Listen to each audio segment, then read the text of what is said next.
Hello, everybody, and welcome back to the Games Done Quick Hotfix. This is Challenger approaching for another fine Friday evening. We have a wonderful show prepped for you tonight, so be sure to keep your eyes tuned to the screen. Some announcements first, however. Games Done Quick is hiring. If you have experience in social media creation and want to help us out at our live events, be sure to go to gamesdonquick.com/jobs to apply. And of course, if you ever miss out on any of our other Hotfix shows or past events, be sure to check out the VODs on youtube.com/gamesdonequick. But tonight, we have Alimra joining us. Alimra, how are you? Doing good, Adef. How are you doing? I'm better now that the show's starting. We have Pokémon Infinite Fusion, which, contrary to most Pokemon content we have ever had on this show, I know almost nothing about this game, other than funny fusions look funny. That's basically all I've got. So I'm excited to see what's going on. Tell me about, like, how did you discover this fan game? So my fiance, Shy Guy Vi, actually played this in front of me for like 15 minutes. And I immediately fell in love with it, downloaded it, and then started a casual run instantaneously. It just kind of clicked with me. It scratched that itch that a lot of the modern Pokemon games hadn't been scratching. So I just kind of went ham, and next thing I know, I'm speedrunning it, I'm getting into the randomizer, and now we have a formal leaderboard. That's amazing. And how long have you been speedrunning this title? It's been about maybe 4 months now. The main category that we have, Classic Any Percent, on the current patch is now under 90 minutes, and it's actually about ready to get under 80 even. Wow. Can you tell me a little bit about, so obviously there is some category variation. Mm-hmm. What is the meaning of the category that we see up in the top left of the screen there, Insane Randomizer Any Percent? What does that mean? So Insane Randomizer, that's something we don't track on the leaderboards because it's a randomizer. It's a little too variable to be able to try to figure that out, and there's no way of really setting a seed right now, to the best of my knowledge. But we're going to be randomizing everything in the game, trainers, gift Pokemon, wild encounters, and the Insane is within reference to having 300 BST variability from what the Pokemon should be. So your starter Bulbasaur, Charmander, Squirtle can be anything from a Magikarp all the way up to a Latias. There are so many different Pokemon that you can get from doing this, and we're going to have the best and most cursed time possible. Amazing. Well, why don't you go ahead and give us a countdown and get started whenever you're ready? Yeah, sure thing. Time starts on hitting new game. We're going to be going through it in 3, 2, 1, go. Good luck. Have fun. Thank you. We're going to use red as the name.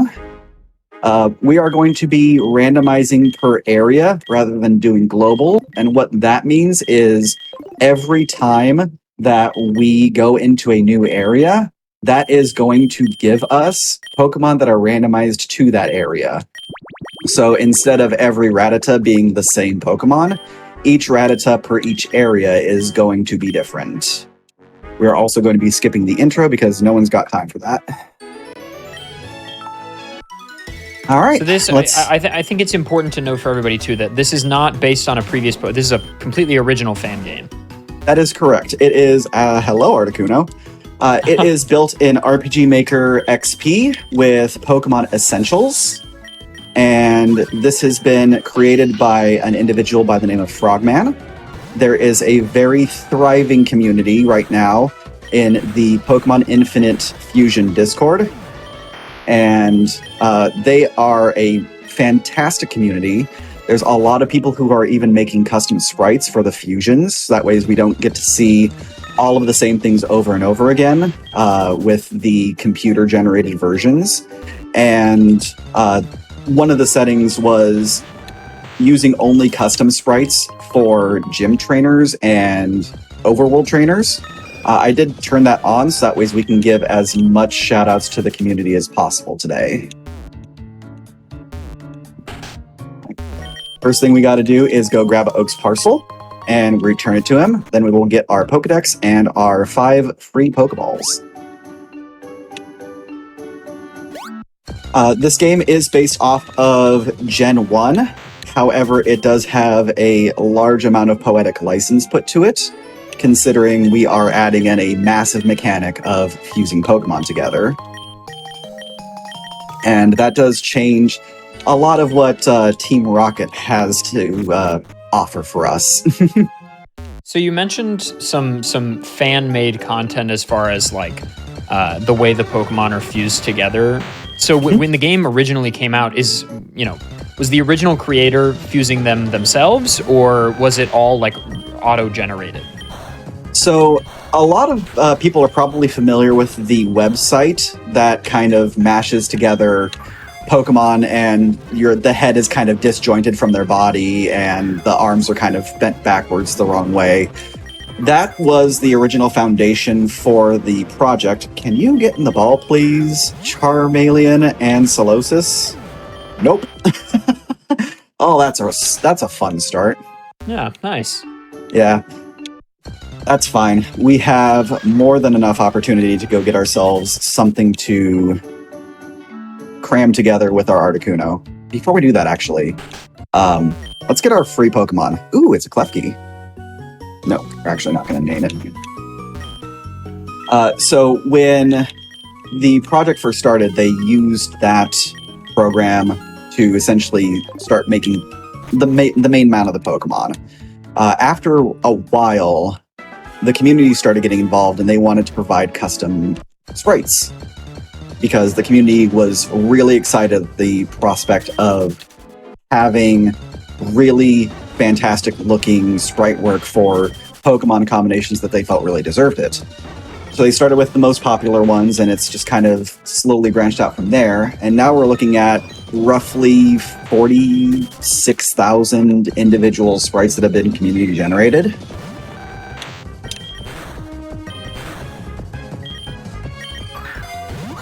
Grab this Azurill, hopefully.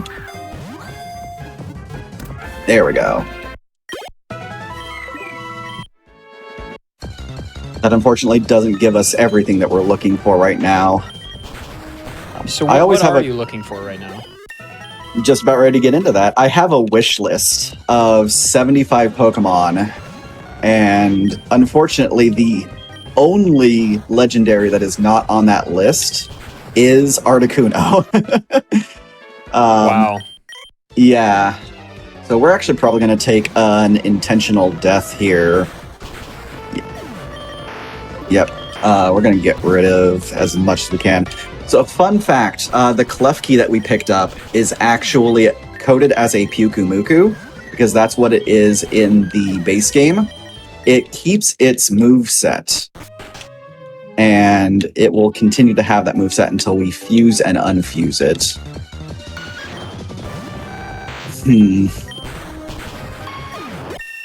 So what we're looking for, the reason why I wanted that Charmeleon that was fused with the Solosis, I'm going to set my return point here.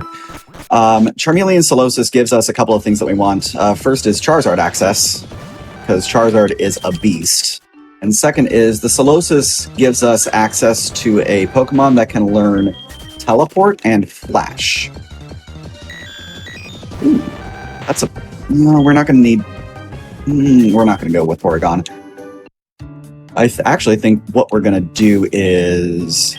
We're going to put Azurill up front, focus on getting that to Azumarill as quickly as possible. Because Azumarill is going to be one of our... Wow. That's a lovely start. Well, I guess Articuno is going to go burr for a little bit. There are 14 advantageous types in Pokémon Infinite Fusion that allow us to kind of set ourselves up for an advantage against the mandatory super boss of the game. Those of you who have played it are probably fairly aware of what I'm alluding to, but I'm going to not bring up too much about that until we get there. Leave it as a surprise and a shock for those who haven't seen it. But that super boss is actually the reason why we have to split categories for the main routes of the game. You know what? Let's get this over with. We're going to do this. Let's go Ice Fairy. because then we don't get a ×4 weakness to fighting. So can you explain a little bit, when you've got a second, you're not thinking, about how the fusions work, and like how does it combine types, how does it combine BSTs, stuff like that? Yeah, absolutely. So now that we've used our first Pokemon, this is a perfect time to get into it. So we have a Pokemon that has the head of one Pokemon and the body of another. Our body is the Azurill right now, and our head is the Articuno. The body provides the second type, while the head provides the first type. The head is responsible for HP growth, special attack growth, and special defense growth at a 2/3 weight to 1/3 of the other component. And the body component is 2/3 weight for speed, attack, and defense, whereas the head is only contributing 1/3 of the total. It also averages out the IVs of the Pokemon, and it roughly keeps the experience that's between them the average. Oh, that's an interesting find.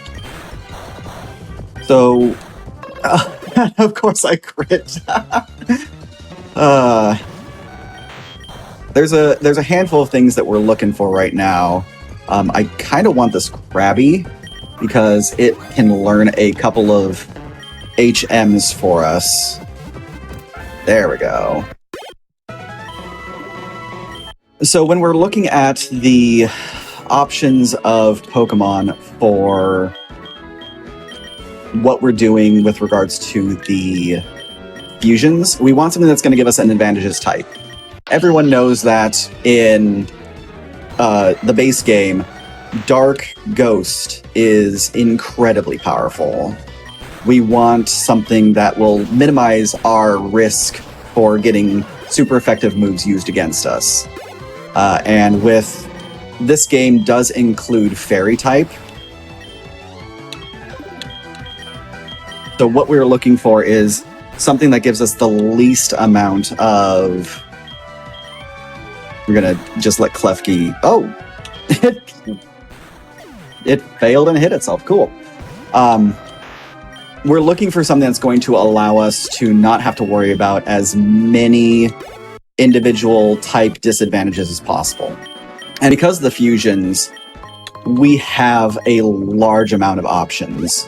My personal favorite is finding a Flygon and fusing it with a Steel type.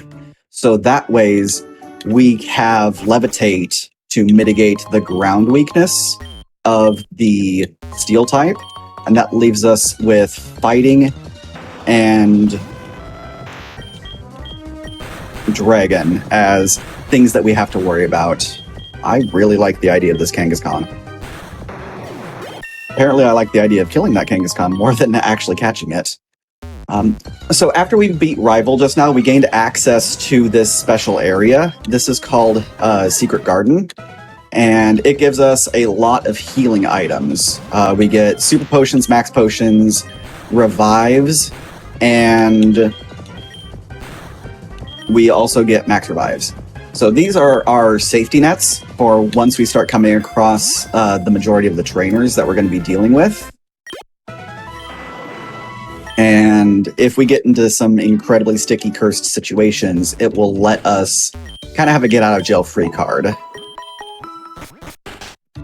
And if we get ourselves a Ghost type to go with that Kangaskhan, that's going to make things insanely beneficial for us, because that's another one of those types that reduces our liability down to just having Dark as a weakness.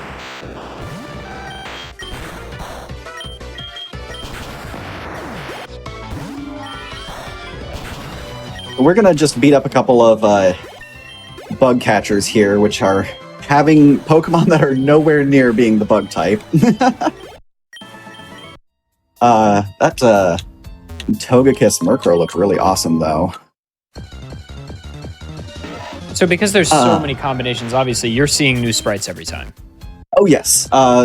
With over 45,000 individual sprites, there's no way that I could have seen them all just with... unless I combed through the indexes. which I definitely could have done if I wanted to, but where would be the fun in that?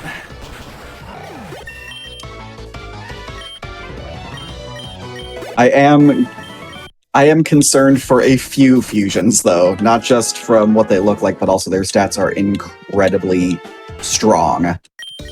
I, on a previous run, had to deal with a Regigigas that was fused with a Dusknoir, and that was unfortunate. Speaking of unfortunate, Brock has steel types.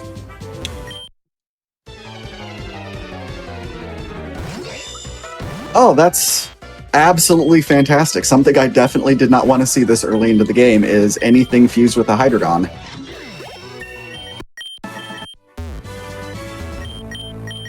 Apparently we're going to have that kind of a seed today, where everything's just going to be out for blood instantaneously. What? Hi, Deoxys Kling Clang. Okay, that's what it is. Got it. Yep. Thank goodness we just got Bubble Beam. And I don't appreciate the Flygon being smashed together with the Kling Clang either. I have noticed a trend with the randomizer where it starts to favor certain kinds of Pokemon, and it unfortunately leads to me seeing a lot of the same things over and over again. I'm not happy that it's choosing Kling Clang as a part of that. Alright, but we got through without issue on Brock, and now we have our first badge. One of the things that I want to showcase to everyone real quick who may not have played this game is the quest mechanic. So we just picked up a revive off of a bench, and we're going to return it to its rightful owner, which is this youngster. He's going to give us a TM for it. It is Frustration. But what we're really using it for is to get our quest journal, followed by HM Flash. One of the things that Frogman did when he was making the game is he changed a lot of the dungeons of the game. So Mount Moon is not your normal Mount Moon, and Rock Tunnel is not your normal Rock Tunnel. If you try to go through and do Rock Tunnel blind, and you're familiar with the Gen 1 route, you will have a bad day, and you will get horrifically lost. That's a Staryu.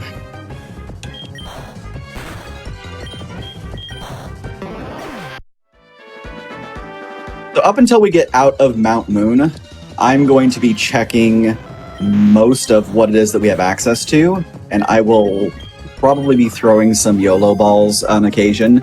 Hey! We got Staryu. Staryu is one of those Pokemon that is relatively easy to evolve once we get access to Celadon, because the good news is that the Stone Shop has not changed. The bad news is that it's kind of sketchy as a fusion material. And there's our first Miltank fusion. Miltank fusions, they have a special place in the community. You will either love them or hate them. Hello, world's largest Feebas. Oh dear. That's a Clefairy Mewtwo. We got mildly lucky with that one.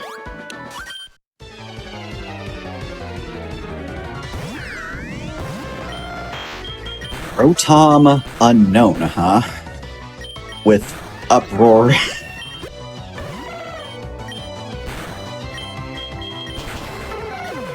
Alright. We're at least wise dealing with Pokemon fusions that are mildly okay. And now we have Articuno Azumarill. Hi. You are something I like immensely.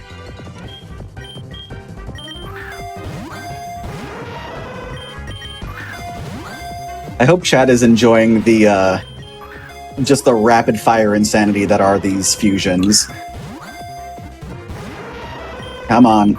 we don't have anything that can reliably inflict a status, I would really like you to get in the ball scissor.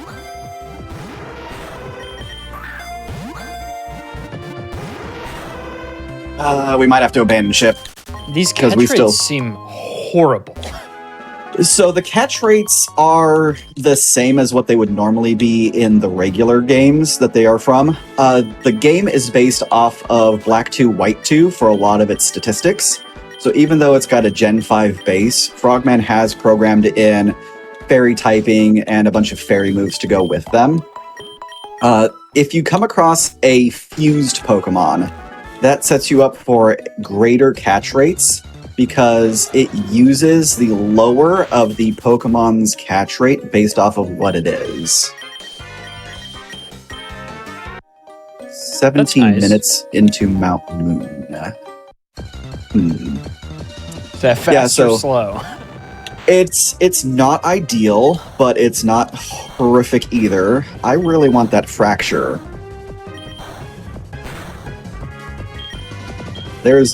So we're using the Sunkern catch rate here, theoretically. But unfortunately, it didn't land in our favor. So we're going to wait until we can get Great Balls in Cerulean to start doing more catching. And there's Rock Smash, which is required for us to get through Mount Moon. We're going to get it on our Krabby, and then we're also going to get it on our main for now, so that way we can have a more diverse move pool. If I would have known that I would have ate all of my Pokeballs on that scissor, I would have picked up more, or I would have gotten a repel. Come on, there we go. Oh, just as a heads up, if you see my movement a little odd, it is because I'm using the game's innate speed up function. I'm actually working at ×4 speed right now. So single tile movement is mildly difficult. Oh, that's a Venusaur. See, now the game is showing me things that I wish I had the opportunity to catch. So...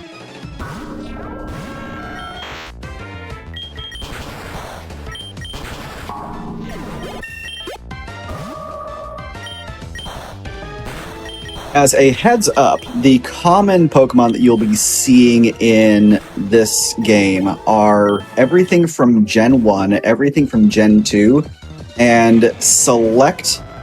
that's Mean Game. Showing me the Flygon now. We might be back here in a little bit once I get the Great Balls, because if I can get a Scizor and a Flygon, it's going to be game over. But select Pokemon from Gens 3 through 7 are also featured within this game. So we get Gardevoir, we get Gallade, we get Mimikyu. We get a... Wow, the Miltanks are coming out in force today, huh? We get a lot of really awesome, really popular Pokemon from across the entirety of the franchise up until Gen 7. And that does include legendaries. Like, we've already seen Deoxys, we've seen Mewtwo. We will be able to potentially see Zekrom. We will be able to see Regigigas, potentially.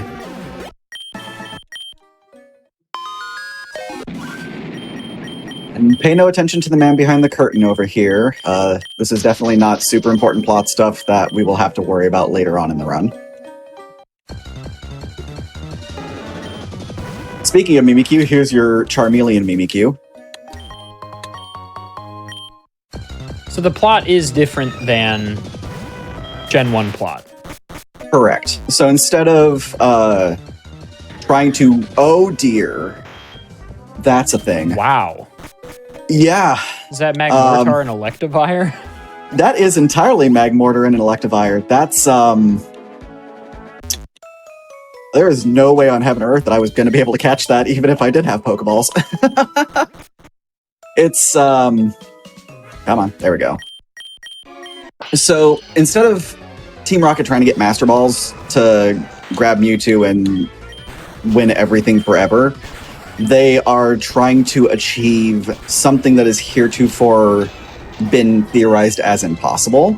We're going to keep Aqua Tail. Or we're not going to keep Aqua Tail. We're going to keep what we've got.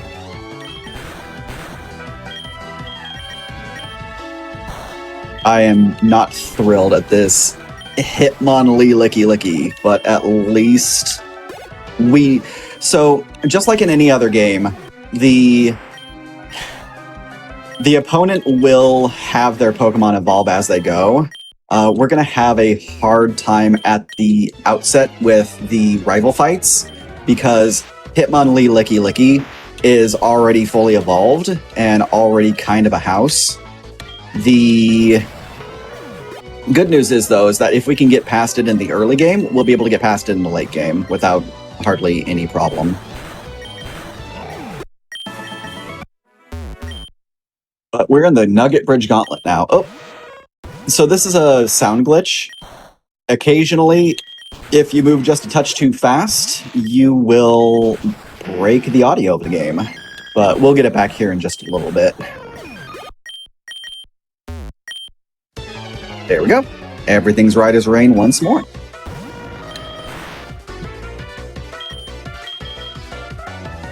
We're gonna max potion than antidote.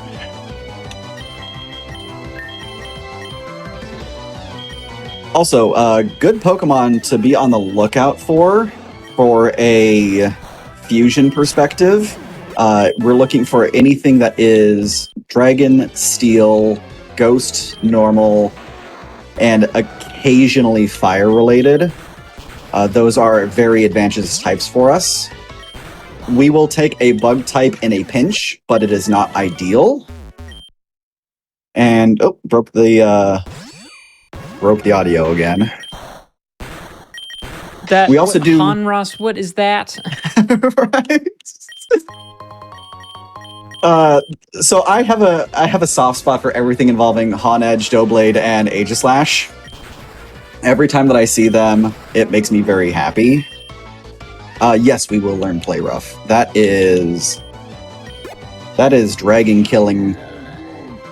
Oh, there's our Kling Clank again.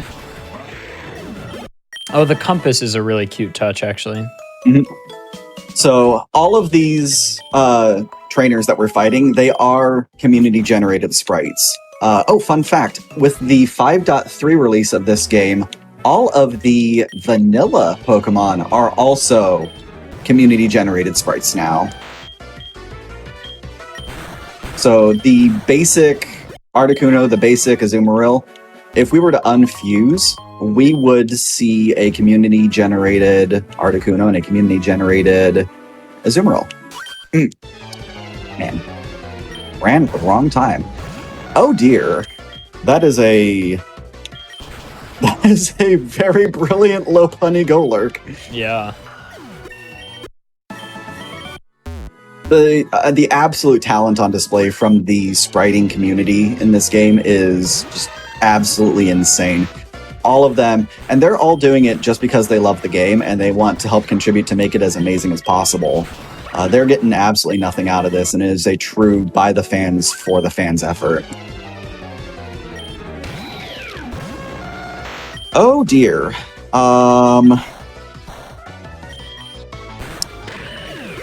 There's the Gene Sect Gallade. It's a Fortress Voltorb.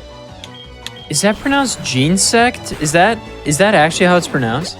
That's how I pronounce it. I mean, I guess it makes sense in the context of what it is. Yeah, oops. That's how I pronounce it, and I haven't been told I'm wrong yet. But we are on the internet, so someone will chime in here very shortly with that. There we go. So we're coming up on one of my favorite things that is kept absolutely 100% vanilla from Gen 1. Bill fuses himself with a Pokemon. And when we unfuse him, whatever he was fused with is still completely deleted. So we always have to wonder what it was that he was actually fused with and where it went afterwards. Don't have to worry about that kid because I accidentally hit it, and then we are zooming back now. Let's get ourselves a quick heal, and then we're going to go beat our head against Misty. I'm praying she has something that's not awful. Dragon. Okay, we got this. We are a fairy ice type. We don't care about no dragons. We will be fighting a lot of legendaries, though. Say hello to Kirim Machoke.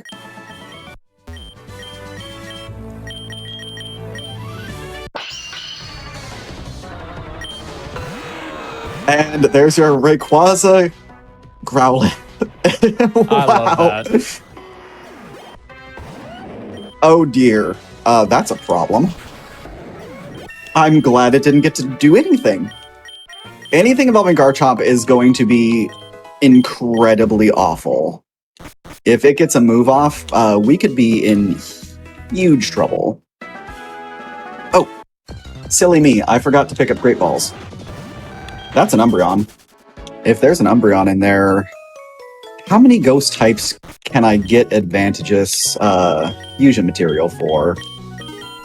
Okay, so we've got 10 Great Balls. I don't think I'm going to spend too much time grinding for something better.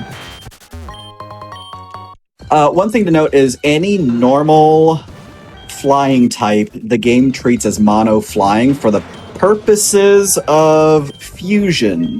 We'd love to see this. How do I not kill this? I know the answer is very... favorite Pokemon. Yeah. I do have bad news. Rock is actually a very disadvantageous type for us, so... Rock types always suck. It's the terrible truth of my favorite Pokemon. Yep. To be fair, I'm playing one of my top 6 favorite Pokemon of all time right now, and I'm actively trying to find a reason to unfuse it. Like, Articuno, there's a reason why it's literally the only legendary I do not run and will not run. It's just made of paper. Can you please... Sir? Alright, what can I do? If I sneeze on this thing, it could still die.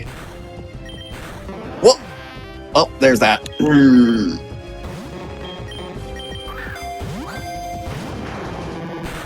You know, I think that the seed is just saying when life gives you lemons, you just need to... Oh, there we go. Okay. Woo! Well, Krabby's getting big. Oh, fun fact. Kingler is actually insane in this game, if you put it as a body type. It has one of the most insane,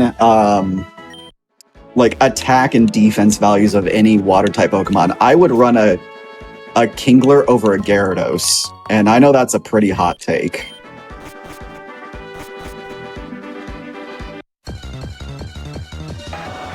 Oh, hi, Rapidash. We have a single ball.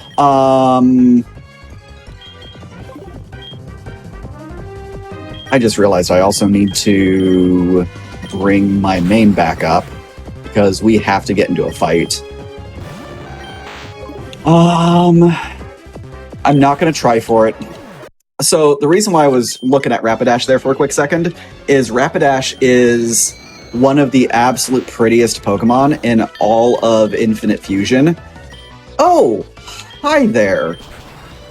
Sylveon Zoroark is something that I got a sub 2 hour run with before in the past. It is absolutely insane. But Rapidash, I have not found a sprite that I didn't like for it. Come on. One tile gaps. Let's get Brick Break. I have a mighty concern that Rock Smash is not going to cut the mustard. Another Gen 4 added evolution combo. That because we saw Electivire Magmortar, and that's Rhyperior Magmortar. Yep. How does fun that fact, keep happening? Rhyperior Magmortar is actually in the Elite Four in the vanilla game. You will have to deal with that, and I hope you have a water type for it. Does it take the ground or rock from Rhyperior? So that was a Rhyperior head, so it would take the rock. Okay.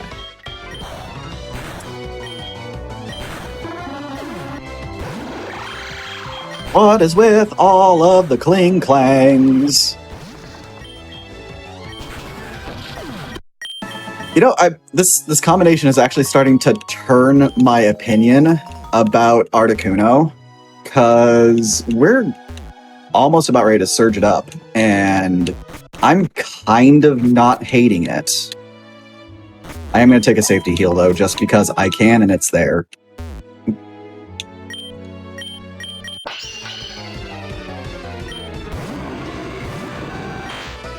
My goodness. The Zekrom Sunkern. Yeah, that's fun.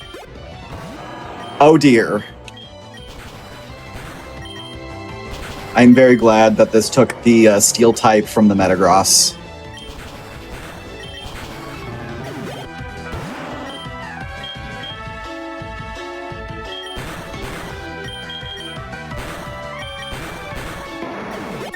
There are very few things that make me very nervous. Anything with the Gengar associated with it immediately sets me on edge, and I don't like it. So how are you enjoying the game so far, Adef? It's very interesting. Like I said, I had not spent any time prior to this watching really anything from this other than seeing like a handful of clips. It's very interesting. I think that it requires what looks like a lot of very, like, oh my god. The Rapidash being there. It feels like it requires a lot of very quick, like, oh, that's the type. You know what I mean? Like looking at a thing and being like, oh, okay, I know the typing on this. Yeah, and even then, so a bit of a thing that they did to make sure that the game wasn't stale and wasn't able to like be horrifically abused over and over again is they actually swapped. Oh dear, that's fairy type. They swapped some Pokemon's types with each other. So like Dugong, for example, that is not water ice, it is ice water. So its head provides the ice type and its body provides the water type. Gyarados, in both its vanilla and fused form, is only mono water. And interesting. I'm gonna run out of ancient power. That is unfortunate. We're seeing some disagreeable type matchups already. Oh, well, we don't have to worry about that gentleman seeing us from the left now. Oh, that's a combination. So Weezing is actually very strong in this game because it has Levitate. And Levitate is incredibly powerful. I think...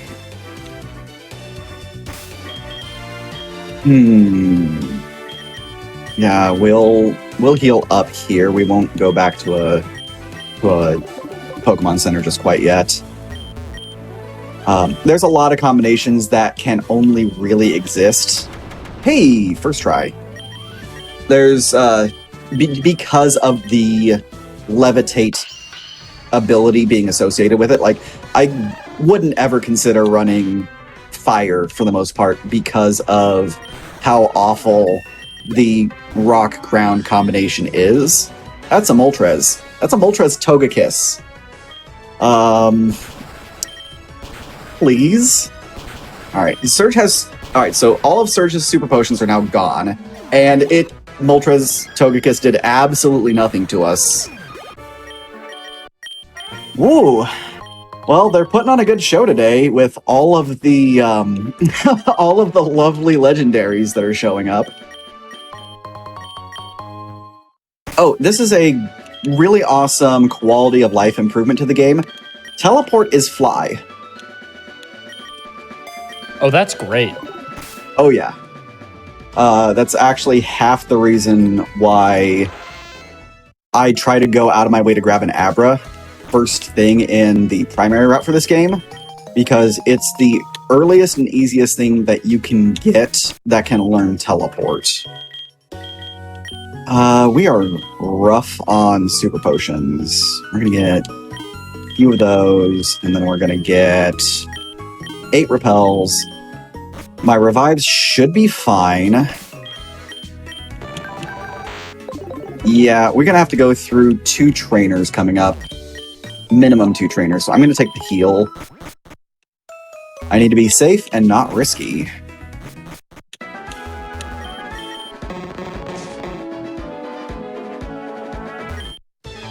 So we're about ready to go into Rock Tunnel.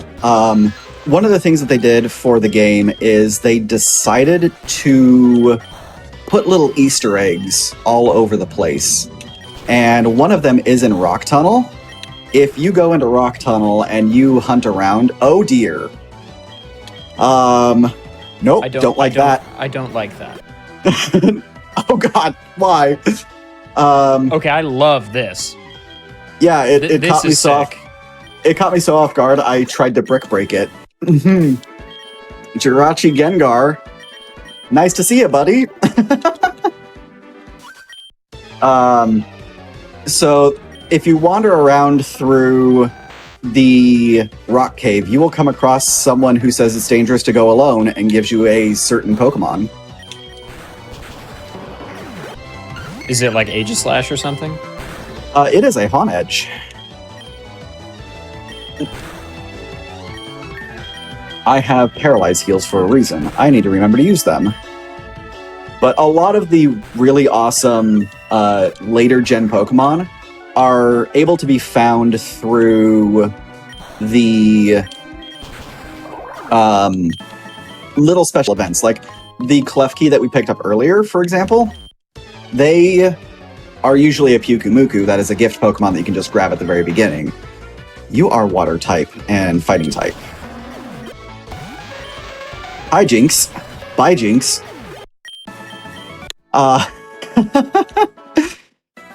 So, we could get the Honedge, which would be randomized in this game if we wanted to take a detour, but I'm kind of vibing with this crew right now, which is kind of weird to say considering I'm actively trying to find something to get rid of the Articuno with. So if you wanted the Honedge, you would have to take one of these side detours in order to grab it. I do believe that it's the one that's to the left, just where we were at. Neetatortle, hey, that's my guy. That is my main run Pokemon. We're not learning Rain Dance. I love the mustache on Probopass Machamp. that was awesome. Right. So theoretically, if you do your movement correctly and are patient in the entirety of Rock Tunnel, you only have to fight 3 trainers. The girl that we fought just a moment ago, this girl, and then the ace trainer that's at the end of the tunnel. I don't want to beat up the Piplup. No. We've been burned. Can we get out without fainting? It's a definite maybe. Right there. Alright, so this is the last mandatory trainer that we have to go through. That's a Glaceon Girafarig. Oh dear. Now I'm convinced the game is just trying to jump scare me with legends at this point.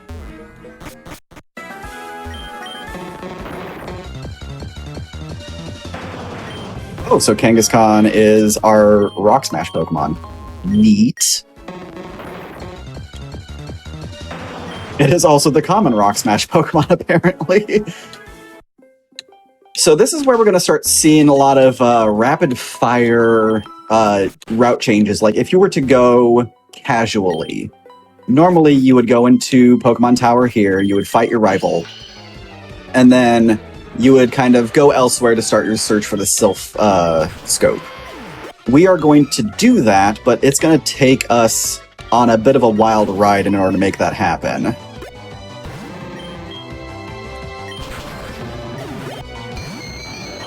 Oh, hi, Ghastly Porygon. Tremendous. I don't like that combination because that could have been significantly worse than it was. I have mixed feelings about the Porygon line because Porygon Z can be absolutely insane when paired with the right Pokemon. But finding something that is actually complementary for it is very difficult to do. And this Gambler is the bane of my existence, because he always has something amazing, like a Jirachi Crobat, and I always accidentally get hit by him. We're doing amazing on our experience route. We're actually a full level over the next boss that we're supposed to be fighting, which the next boss we're fighting is in a modified plot segment. So normally that is our third Jirachi fusion in what, 5 minutes? I'm 10 loving minutes? the Ghastly fusions seem really interesting. Oh yeah, so in the vanilla game, the first 3 of the mediums that you would normally find, the ghost quelling ladies, they have a Ghastly fused with each of the Gen 1 starters. So you get to see a Ghastly Bulbasaur, a Ghastly Squirtle, and a Ghastly Charmander. And they are the cutest things ever. Just no doubt about it. You unfortunately also get to see a Ghastly Execute, and it will make you sad. It will make you absolutely sad. So this is our Rocket Corner replacement. We are going into the Celadon sewers. And Erica is going to be our battle partner. We get to fight with the gym leader.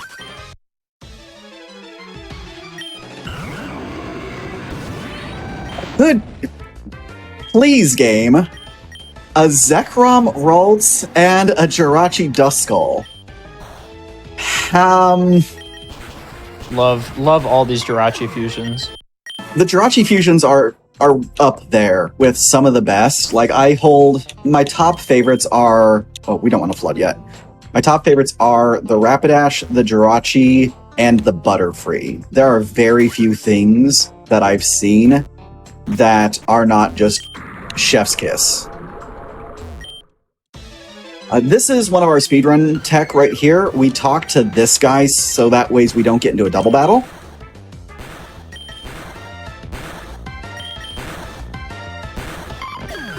That was mildly irritating. One tile gaps, why are you hard? Oh, that's an interesting little clip right there. We weren't supposed to get into that wall, but the collision is a little wonky there. There's a couple of places where we can actually exploit collision if we really wanted to. We kind of saw one for a quick second in Mount Moon with the way that we moved to get to the first rocket fight. But ultimately, they're not that huge of a time save for us to really go through. I like seeing things that I can just use Ancient Power on and have them be deleted. Also, enjoy that Minecraft tree pseudo-wudo. Everything with Porygon, like base Porygon, tends to be very Minecraft referential, and I love that. All right, I'm going to turn the speed down on this segment because I don't want to get into 3 encounters on that one moment. Oh, hi there.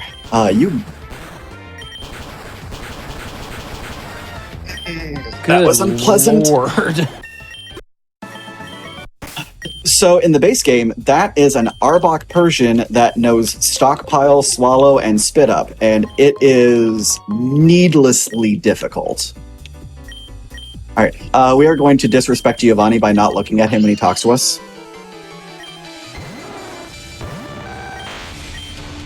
That is the most unfortunate thing to see certain Pokemon fused into is a Magikarp. Ooh, this is gnarly. This is unpleasant. A Togekiss Blastoise. No, we don't. As a heads up, you can run away from trainer battles, and the trainer battle ends as though you get blacked out. So if ever you get stuck on something and just don't want to go through the motions, you have that as an option.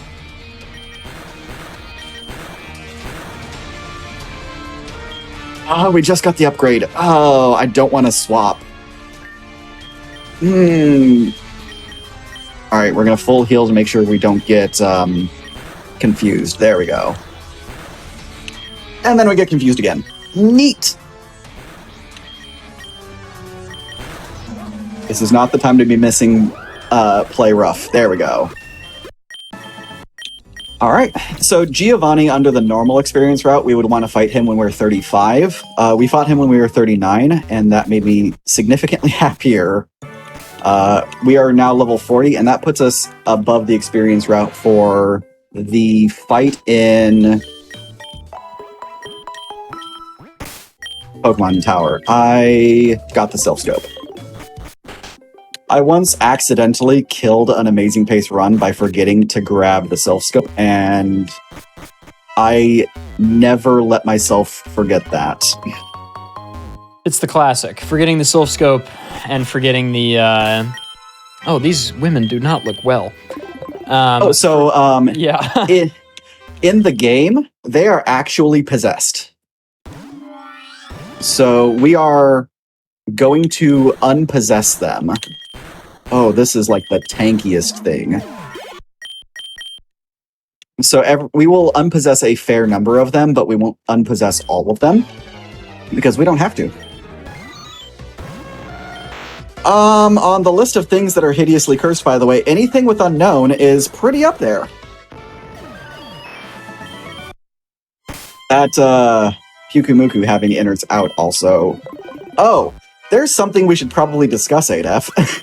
Innards out is so... It's whack. Yeah. Oh no, not again. So you play Ironmon, right? Yeah. What is your absolute favorite thing to have to play around? Abilities? Yeah, one of them is called Wonder Guard, isn't it? Oh, does any Shedinja pairing have Wonder Guard? 50-50. That's it fun. Is Yep, so shed coverage is a thing we absolutely have to respect. And that's why one of my personal favorite things to get as a combination is a Cough Egregious that can be fused with a Slacking. Because I can give it Mummy, remove the Truant from the Slacking, and I have one of the most horrifically powerful Pokemon in the entire game. That just blue screened my brain for a second. That's a Reuniclus Mew. We're not learning Double Edge.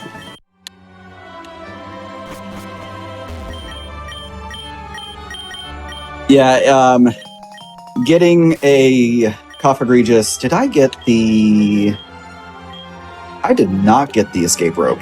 Well, guess we're walking back for a little bit. A lot of these pronunciations, and this is not meant as a dig, I promise.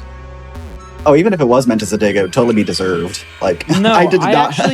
I actually like a lot of your pronunciations more than the way I pronounce them. Like, yours just feel better in a lot of them, which I feel like is rarely the case when it comes to people pronouncing Pokemon names differently. Like, typically people are pretty hard and fast. Like, if I hear somebody else pronounce... Like, if somebody said Pidgey instead of Pidgey, I'd be like, please remove yourself from this room. I definitely feel that. But how did you say the coffin Pokemon? How did you say it? I call it Cough Egregious because I think that is far better than what I say. It rhymes with egregious in my mind, and it just feels right. We have a shield on as our... Oh, by the way, we have to go here and talk with that Snorlax specifically, because Jasmine gives us strength. If we do not, we have a sad day. Because that is a progression block. I just feel like that one is correct, because the way I say it is Cofagrigus, which it just can't be right. I've heard every last variation of every last Pokemon, and a little bit of a background on myself. I have a math education degree, Okay. but I also have I've been reading at a post-college grade level since I was 11, so I've kind of tried to be the best of both worlds for most of my life, and it's been mildly successful.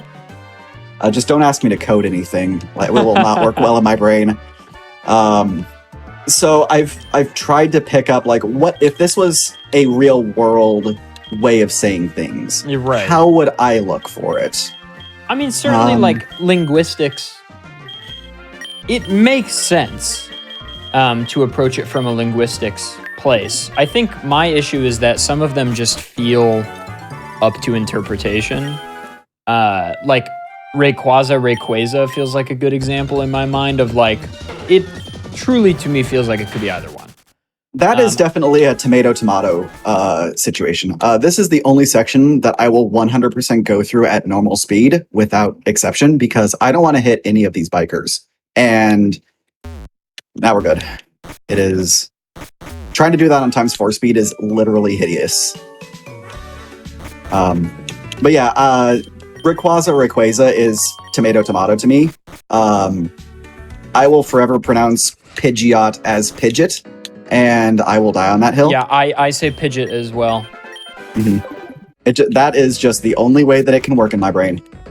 The reason why we just stopped in that hotel, by the way, is there is a Chansey that is missing its trainer, and we are going to do the trainer a solid by reuniting them with the lost Pokemon. Also, nothing is wrong with the background music in this section. It, for some reason, doesn't work. Like, I've never had music in the Safari Zone ever.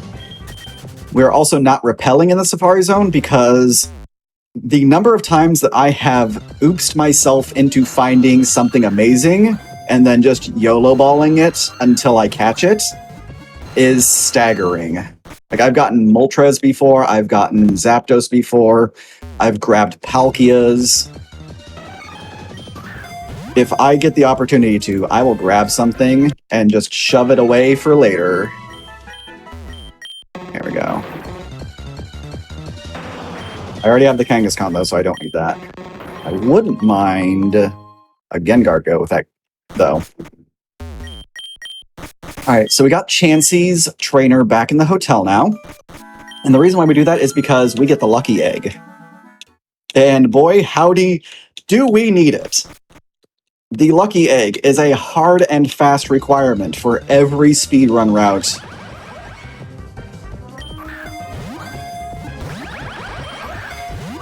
Can I please? No! Oh, if I could have gotten the Magnezone Mimikyu, that would have been amazing. That would have solved a lot of problems. So the reason why it's required is because of the super boss that I have been alluding to for a little bit now.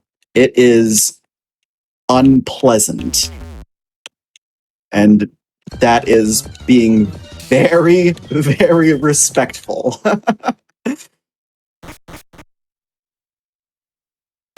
We are also about ready to get into the boss rush. So when we do it this way, we are intentionally ignoring Erica, Koga, and Silphco until we get the lucky egg, because we want to get that tasty, tasty bonus experience. Bam. We actually don't technically finish the quest because we don't talk to the trainer who owns the Chansey. That's the flag that completes the quest. And we don't get credit for it. We just grab the lucky egg and run. Did I just see Dazzling Gleam? Was that what we got from... Oh, I can't learn. That's so sad. Yeah. But, I mean, if something changes, if we get a main that sparks joy with Dazzling Gleam, then we're going to be perfectly fine. Also, if you want to do the first break before the boss rush?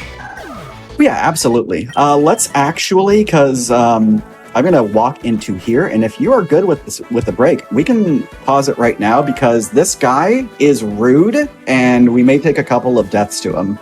Okay, great. Well, we will pause right here. Gamers, stick around. We're going to go to a brief break, get up, stretch your legs, get some water, all that good stuff. We will be right back in just a few moments with more Pokémon Infinite Fusion, more Elimra, and more Challenger approaching right after this.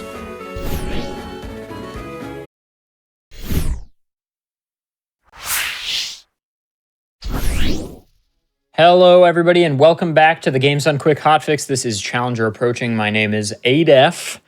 Some quick announcements before we jump back into things. Your subs, Prime Gaming subs, gift subs, and bits cheered on the GDQ Twitch channel help support Games Done Quick Hotfix. Please consider subscribing if you enjoy this daily speedrunning content. It really goes a long way, folks. Helps pay the bills. So consider subscribing or cheering. But with that, Elimra, take it away whenever you're ready. All right, sure thing. Let's get going in 3, 2, 1, go. All right. So this guy is a jerk because he forces us to double battle, and we don't have an option. Very frequently, we will get into situations where we just cannot handle the combination of everything. What we do attempt to do, though, is we attempt to get our partner Pokemon knocked out whenever possible, so that way all of the experience continues to get funneled into our main.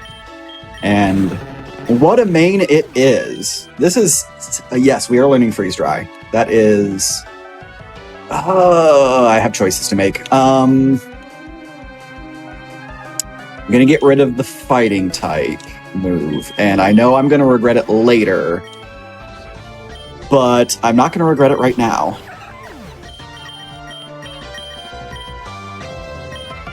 We don't need Flash anymore, and we might get into a situation where we may swerve into that Staryu in the future. So, plot time. Team Rocket has taken over the entirety of Saffron City, and we need to go beat some folks up, because we don't like that. This is the longest dungeon that the game has, and the funny thing about it is the basic formula is still the same. You go to floor 5, you grab the key card, you go to floor 3, you use the key card, and you eventually get into floor 11 in order to get fight your rival and then fight Giovanni. There is a twist, though. There is a scientist that is blocking you from using the warp pad that goes to floor 11. You have a mechanic in the game where they want you to save a minimum number of Sylph Coast scientists in order for that guy to be okay with letting you through. And the minimum number is these 5. It realistically can be any 5, but those 5 are just the most convenient because they're in the same room, and they have a lot of really awesome items. So we want to go there anyways. We are at the right level right now. So in the normal route, you want to get to level 43 before you even think about going after Giovanni. Because Giovanni's kind of a little bit of a jerk, and we don't like him for the Pokemon that he starts throwing at us. I'm going to take a quick rest. I don't want to deal with that guy, so we're just going to use this elevator. We have, theoretically, just this one mandatory fight outside of the rival fight and the Giovanni fight. That's a thing. That's a Golduck Whimsicott. We are also grabbing a few items. We need elixirs because they are going to be required for not only Elite Four, but also the Super Boss. We're also saving because I don't trust anything with this fight. We have X items just in case if things get really hideous. We're going to freeze dry. Oh dear. Okay, we hit the proc on the Ancient Power. That's good. That's a Ursaring Corsola. With Power Gem. Oh, bother. Yep. Read that one wrong. So, remember how I said we could have potentially gotten bodied by the one rocket who was forcing us to do a double battle? This is a... Okay, we're good. Rival can be... So there's something I've neglected to mention. You can fuse the same Pokemon with itself, and this is a Mantine fused with a Mantine. The cool thing about that is you get increased experience growth if you fuse something with itself. So there is entirely a reason to do so. I, however... Ooh, Blaze Kick. Wow. I, however, do not get the luxury of being able to do such things. There we go. Because there is... To my knowledge, there is not a Pokemon that would benefit from being fused into itself with such a highly advantageous stat type and type combination that would allow me to just breeze through the entire game. There's usually a moveset issue, or the stats just aren't there, or it's something hideous. Also, here's a change from the base game. We get a double battle against Giovanni, and we get the rival as the helper. I would really, really, really, really ridiculously like the proc. Nope. Okay, cool.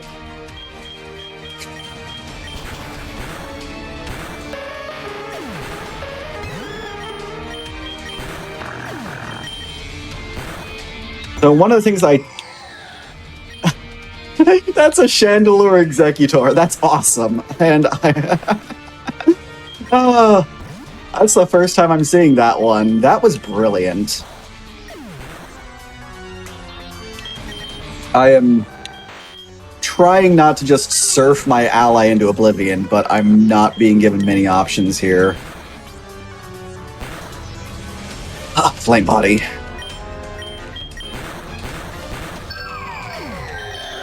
That's 2. That's a Doublade Hitmonlee with swords for legs.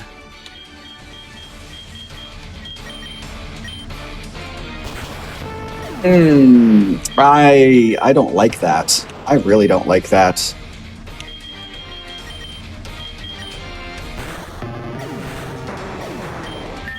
Rival may run out of Pokemon at this... Oh, yep, there it goes. Rival has run out of Pokemon. We're gonna have to take a retry on this one. This is the first time in probably 40 attempts that I have ended up losing a fight against Giovanni with the rival.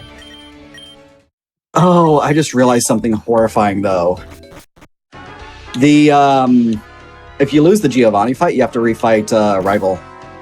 So we're gonna title screen, and then we're gonna reload it, and we're gonna just take everything again, so that way we still have our max revives, and then we're gonna set up against Giovanni, and fingers crossed everything's gonna be K.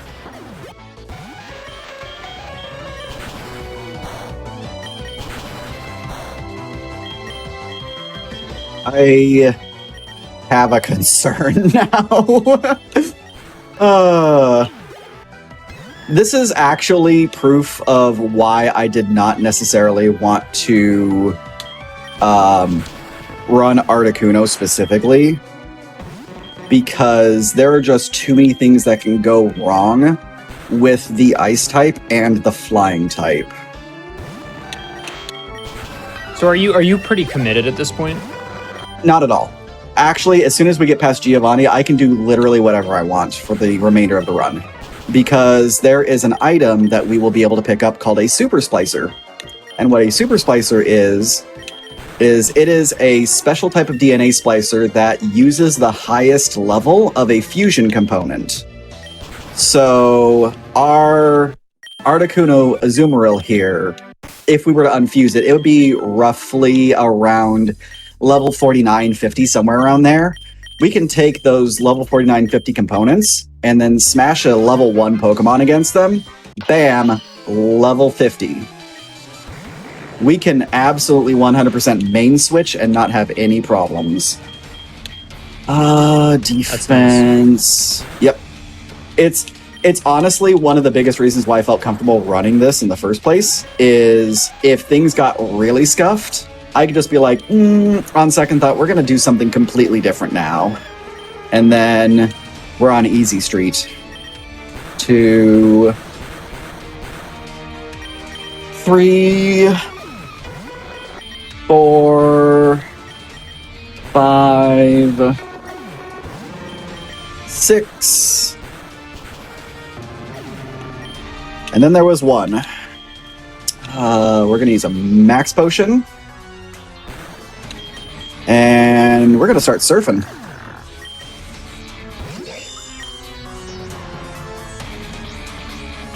Yep, we're going to keep surfing. Iron Head. Of course. So that's going to be a restart. Yes, quit the menu, don't save. Whoa, that's a thing. What just happened? Everything okay? The game just obliterated itself. It's all good. We can take a second here. Get it all booted back up. Okay, we're good. It just didn't like how fast I was going. Is K. Everything is just peachy keen now. And you've got a sec if you wouldn't mind sharing it back in Discord. I would appreciate that. Oh yeah, absolutely. I mean, Giovanni's going nowhere. Like, he is at my discretion now, because I just get to stand here and think of all of the unfortunate things that I have to go through now. That Hitmonlee with... Maybe I just set up...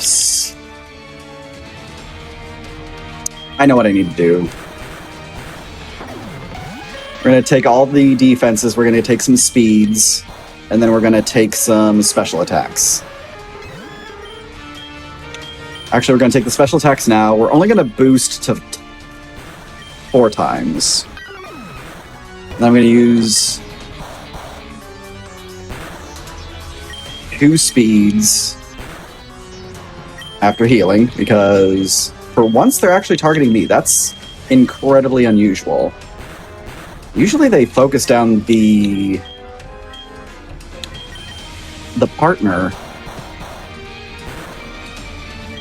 We might be able to get through this without having any problems now. I just need to hope that we don't get hit with Iron Head. The what hammer? Oh, bother.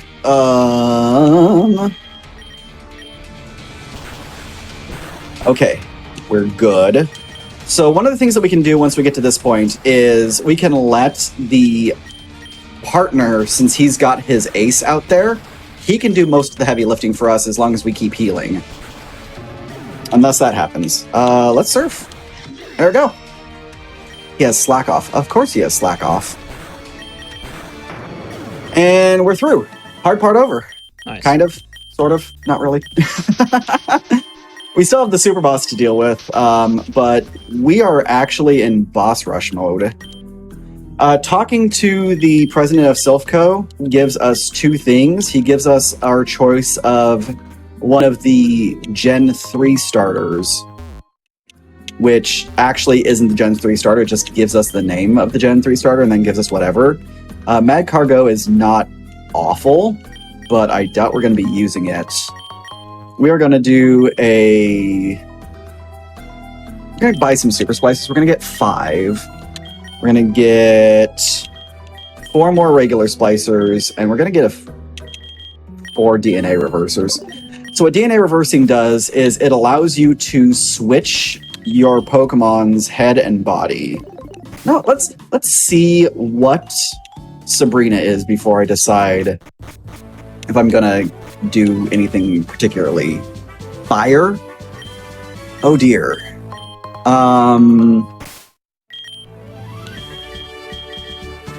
So if we do the DNA reverser, this will turn into Ice water.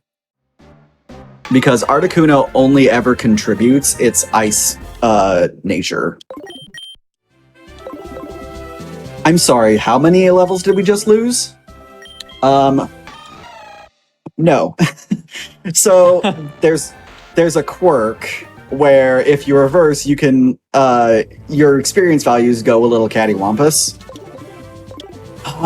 You know what? Let's just see what happens. We're gonna go through it.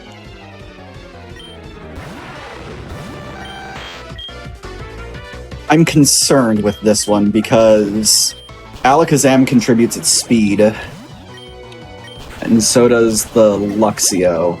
Wait a second, why am I concerned? I have Surf. I just literally Surf and everything's K, right?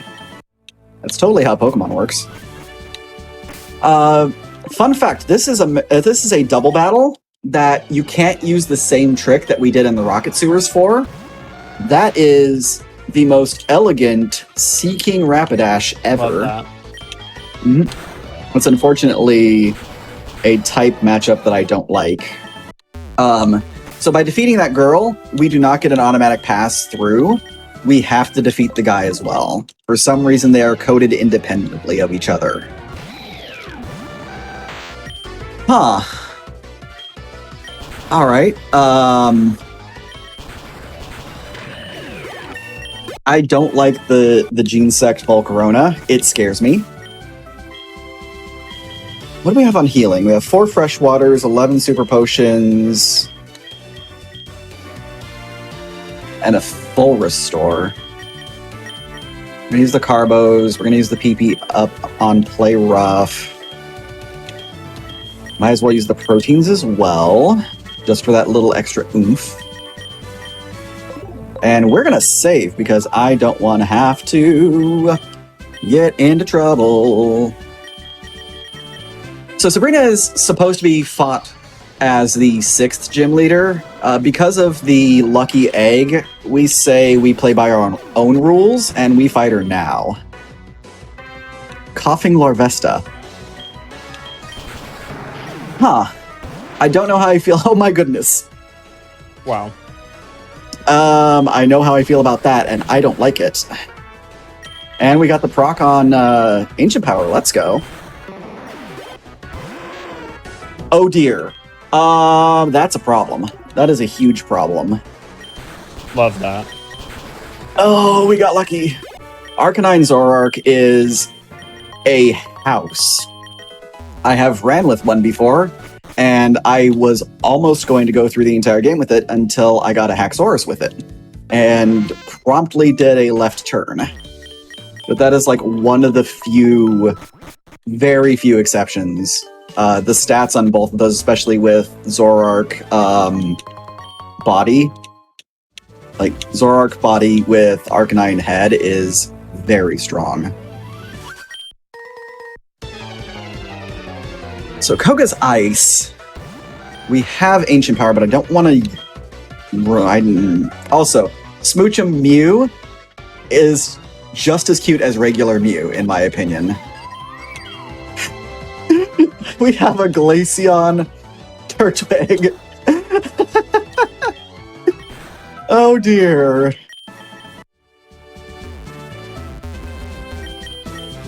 Right. I've managed to successfully save all of my ancient powers for Koga. Here's hoping we don't see something like a Flygon Lapras. So you're getting your ice type from the Lapras. Okay, which means you got a ground type from Flygon. Volcarona Sneasel.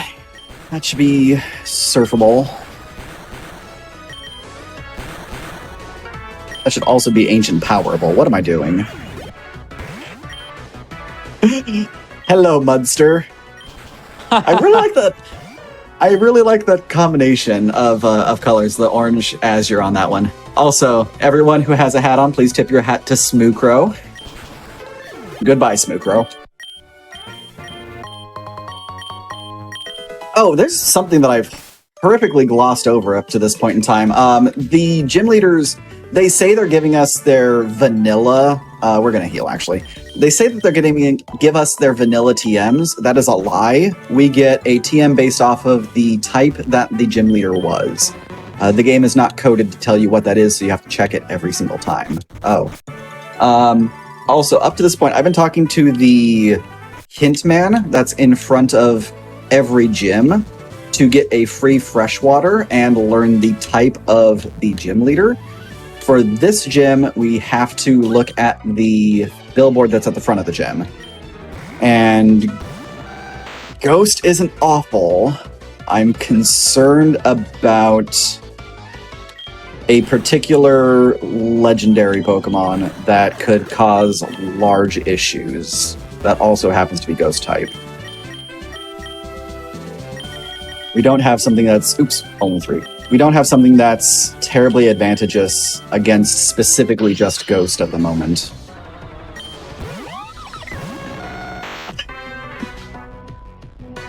It's an Igglybuff Drifloon. Oh dear. Is that Aegislash and Doublade? Yep, that's exactly what it is. There's a Cough Egregious Deoxys. That one's cool. Yeah, there's a reason why I do Erica last when it comes to the boss rush. I don't have to deal with incredibly overpowered Pokemon being incredibly high level. I should typically be 20 levels above whatever I have to fight once we get to this point. And then... Super Repel. And red light, green light. And we made it. So a lot of the... So Frogman is absolutely fantastic, and I adore him because he puts pop culture references all over the game. One of my favorite pop culture references is in the Pokemon Mansion. It is a specific scientist. In the... You know, we're going to fight this guy. In the vanilla game, you will fight a scientist who has Pokemon that have very familiar names, and that will make sense here in a second once I get there and you see the scientist's name. I knew I had an antidote. I feel like my brain is currently over budget on RAM right now.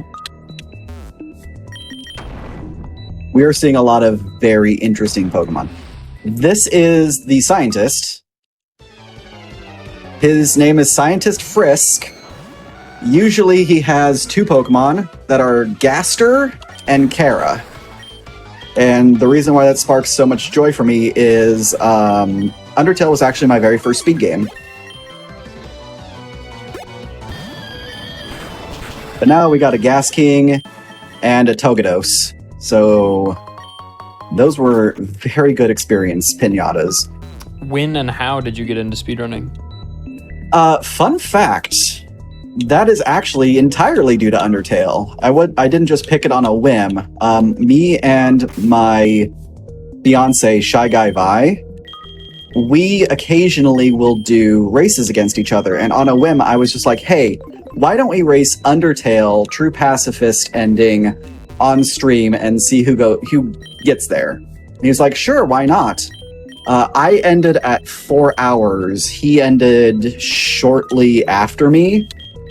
But I was just like, I know for a fact I can do better. Because I had some deaths. I didn't really optimize my movement. I didn't know what all of the menu prompts were. So I started looking into the speedrun route. And True Pacifist Glitchless is very accessible. It doesn't have a lot of tricks. You have a 5-cycle Mad Dummy. That's one of the hardest things that you have to do. And then just generally executing menuing after that. Ended up getting... I want to say the best time that I got was just under 2 hours. It's either just under 2 hours or just over 2 hours. And I was 13th on True Pacifist. Ran a bunch of other glitchless categories. Geno, Neutral, a couple of others. And then I took a hiatus and was really trying to find myself as a speedrunner because I wanted to keep doing it. And then I found Infinite Fusion, and now I'm here. Nice. And I am surprised that Blaine was free. That was incredibly... Oh, so there's a weird little thing that happens with those two scientists that we just passed. Even after you fight Blaine, if you get within one tile of them, they will fight you. And it is incredibly awkward when you're not paying attention and you're on a good pace, and then you take an optional after you've beaten the boss.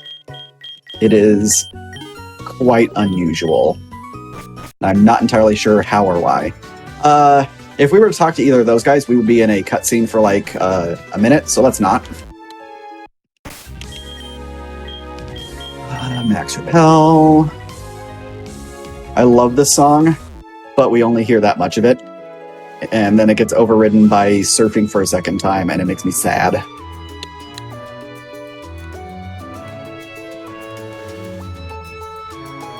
And we are on our way to the super boss. Mount Ember does not have any random encounters. What it does have is Jesse and James of Team Rocket. Oh, hi! That is two of my favorite Pokemon smashed together. Unfortunately, I have a Rock-type move, and it is made out of paper. Rip Ninetales Articuno. Here's Jesse and James, by the way.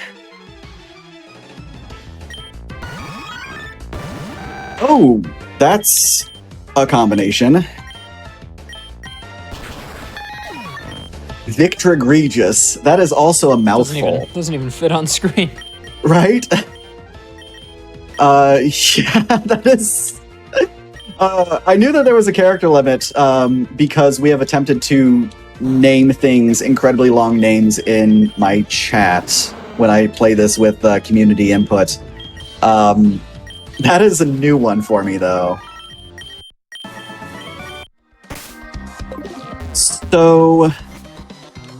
I'm going to take one shot at this with the fusion type that I have. If I do not succeed, I will be taking a detour, and we will be doing a lot of rearranging of Pokemon components until we get something that we can handle this fight with.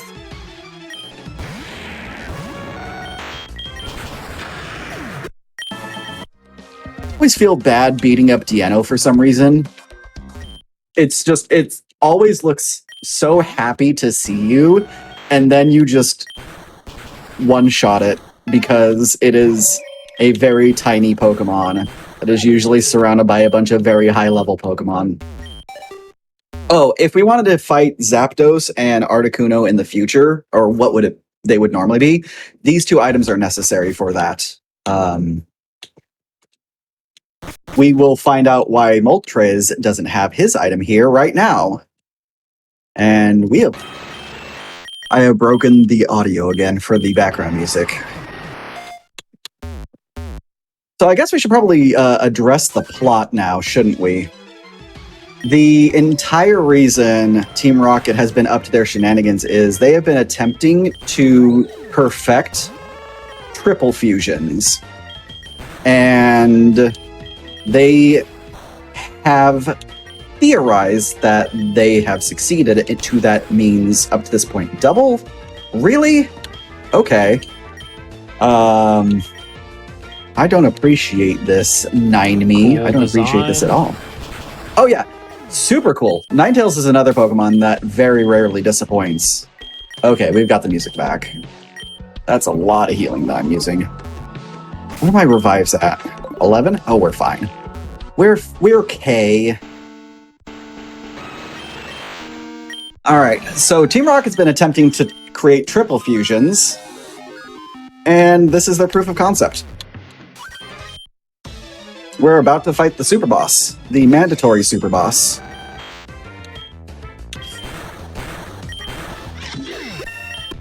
$59. We might be okay.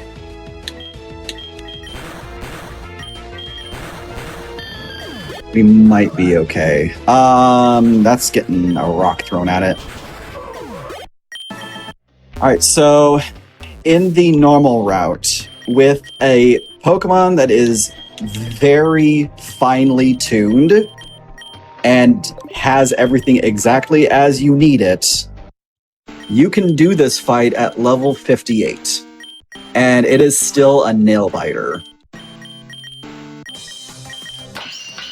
Oh, we didn't get the incredibly rare Hardlock. We are good. Say hello to Zap Molkuno with 3 instances of pressure, and I forgot to use Elixir. So if you use a move, it uses it 3 times. 4. 4 times. It is highly disagreeable. So we're actually going to... I might be able to take an extra turn. Except that it just procced its ancient power. So these birds all have ancient power. They have... Zapdos has Charge, Discharge, and Drill Peck. Moltres has Flamethrower. Articuno has... Articuno has Freeze Dry and Mist.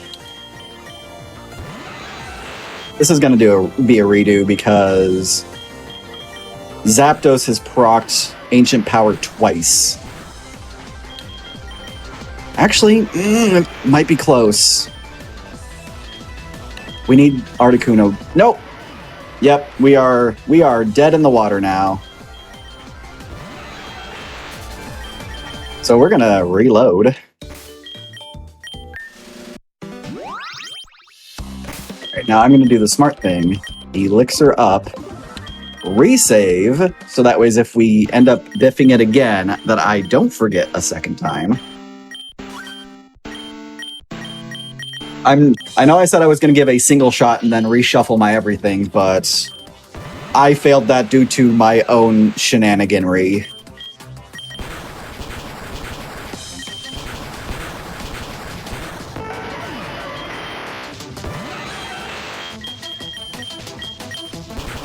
As long as we don't get multiple procs of Ancient Power on any of the heads, we'll be fine. Because we're faster than 2 of the heads. Now 1 of the heads.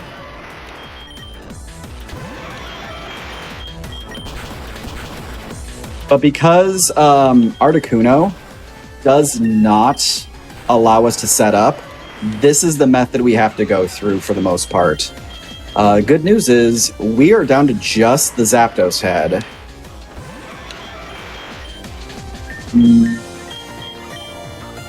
I'm just gonna do it. Let's go. Second try. Nice. So Zap Molkuno in any version of the game in which it exists below version 5.1 is a single bird. It is a single combined Pokebird. Anything that is 5.1 or higher, you have to fight the triple bird. That's a level 50 Sunflora. Why not? I've got no reason not to. There we go. We got a Sunflora.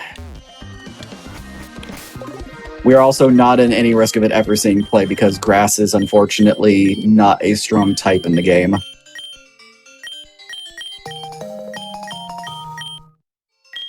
So, Adef.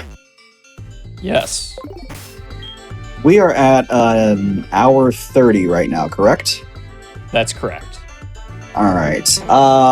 If everything goes incredibly well, the next segment until game end could only take 20 minutes. But Okay. that is assuming a lot. That is assuming that we don't have an incredibly disagreeable Elite Four, that Rival is not something that is akin to excrement all over the place. And yeah, That is a lot of assumptions. Flying? Interesting.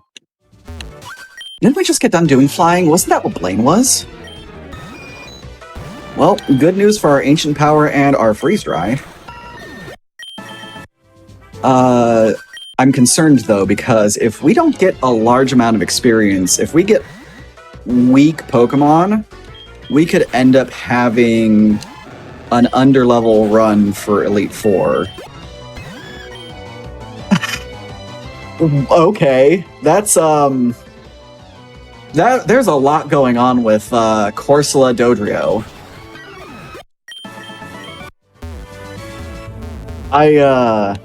Every time that I see a Dodrio, I always have to, like, stop for a moment and just admire it, because they tend to be very busy and very awesome. Like, Dodrio fused with Dodrio has 9 heads, and they're all bickering.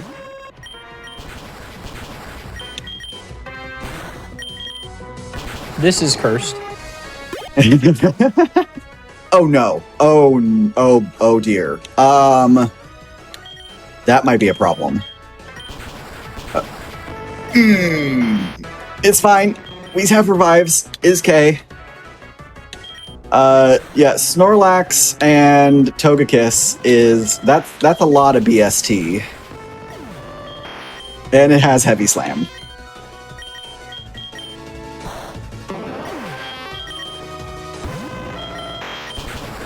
Okay, we're good.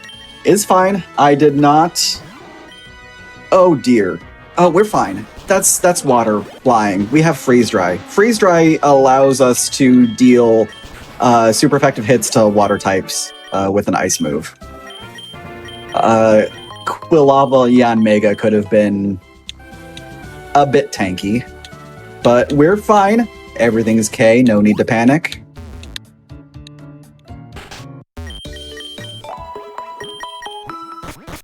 So rival now.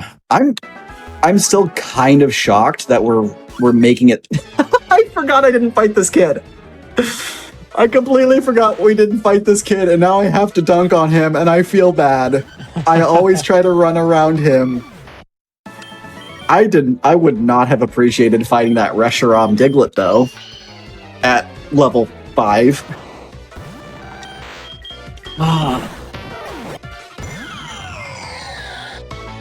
That's dope.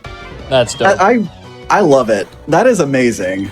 I know that that's been like the vast majority of my commentary during this has just been, that's cool, or I like that, but that's really all I have to offer. The community that has made all these sprites is just absolutely on point with every single design. Even the ones that like people are just like, oh, that's cursed. They made it that way, and they made it that way with love, so that ways you could see it and want to have a reaction of a specific kind. They are doing God's work, in my opinion. Like, it is absolutely fantastic. That right? was perfect. Some of the best fusions in the entire game are fully evolved supermassive Pokemon that are mashed together with a first. Oh, so there's a weird thing about this door. If you try to hit it head on your first time, it won't do it. You have to hit it and then go in at it sideways in order for it to register. I don't know why that is, but it's like one of only 2 doors in the entire game that do that. But yeah, no, Torchic Venusaur is amazing. Ooh. I'm mildly afraid of this one, though. I'm hoping that we're gonna... Yep, there's the superpower.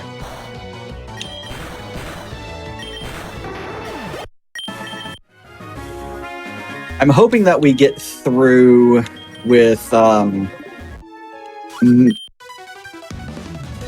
What is her sight? How did she do that? I don't like that. Nope.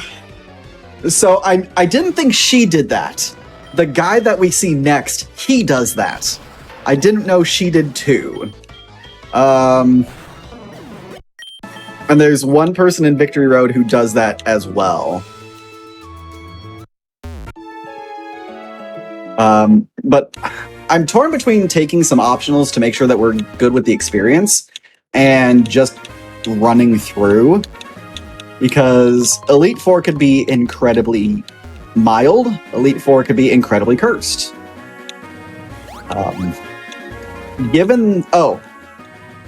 I will always take this trainer at 1x speed because I need to make sure I have that muscle memory for when I do legitimate attempts. She has a Miltank Nidoqueen, and I will not give context as to why no one should ever see that.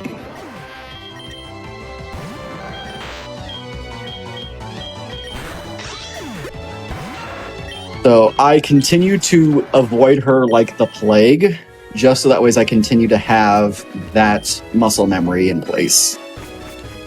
Because the first time that I YOLO run into her, I will need to bleach my eyes.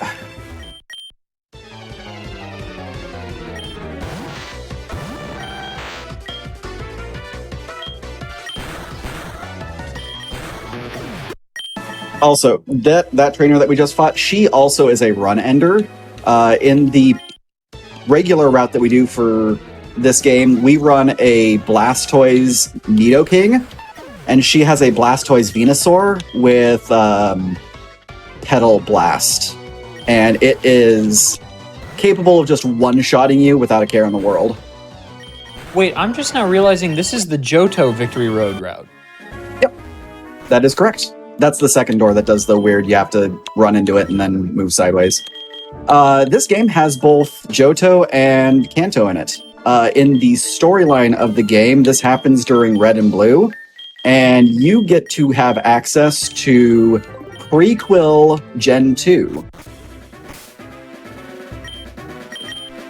In fact, if we want to, we could go to Goldenrod City right now because the magnet train is already built. Oh, cool. Yep. You can't do anything there because all of the buildings are closed. The gym is waiting for a new gym leader, and the department store is under construction. It doesn't open until after you beat Elite Four. Doing this puzzle on high speed is brave. I had to. If I didn't, I would never. It's kind of the philosophy that I had to be with, like, in the first place. So I was like, do I just learn the strats and then... Oh, let me rephrase. Do I make the strats? I'm the one who made the route for this game's classic any percent. We only just got the Speedrun.com leaderboards live within the last 2 weeks, and it was kind of a big achievement for me, like building this game, making a route, getting it to a competitive time, and showing that it is 100% viable. That is a double fused Shelder. Yeah, it just says Shelder. Yeah, that is what a Shelder looks like when it is fused into itself, apparently. That's but exciting, though, to have. Oh my god. Yeah, that's exciting to have a leaderboard on a game that you've been working hard to route. That's really, everybody should follow Olimra. We can get a shout out in chat. Thank you so much for the kind words. I appreciate that. It's definitely been a ride. As I hit this guy in particular. Oh, that is a disagreeable. I'm so glad that's not actually a Metagross, because that could have been a problem. It's been a wild ride, because I started routing out what is now known as Classic Any percent. I based it off of the Gen 1 routes of Blastoise and Nidoking, and I just happened to get it right. By the way, we just defeated combat itself. We are now guaranteed victory because not even combat can defeat us.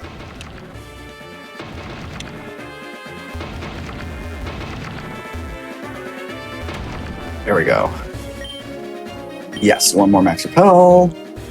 So the hiker that we just went through just a moment ago, he almost never turns. He is a spinner, but he doesn't usually. So we just YOLO through him just to see if we can get through. And the last 2 attempts that I made on stream actually allowed us to get through him. The girl who's directly beneath him on that raised up area, she also very rarely spins, but she also never looks at you. So you are almost guaranteed to get past her without issue. And it's kind of funny, every time that I make it through the hiker, I'm always just like, we have to make sure we don't get hit by the girl. And then I always end up getting hit by her. And I start cursing the gods in anger. What do we really need right now? I think we're fine. What are our X items like? We have attacks. We have 2 speeds, 5 specials. If we need to set up on something, we're kind of in trouble in the first place, and we won't know we need to set up until after it happens. So let's just go for it. All right, Lorelei is fighting. Hey, we actually get to start using Play Rough again. You know, I've been playing Pokemon a long time and, you know, doing speedruns and challenge runs for a while as well. But my lack of knowledge about later generations is so potent that I still don't know the fairy-type matchups. Fairies do not like poison. They do not like ice. Or not ice. They don't steel, like... Right? They're weak to steel. They're weak to poison. Why did I say ice? It's because I'm staring at an ice fairy right now. And they're strong on dragon and fighting and dark? Yes. Okay, maybe I do know it. Yeah, that thing has Brave Bird. Melodic and Blaziken is... That is a mountain. I'm glad we actually hit finally. Oh dear. Yes, please, one shot, thank you. For context, we usually hit Elite Four around this level, so we are on the correct level pathing. I'm not gonna save.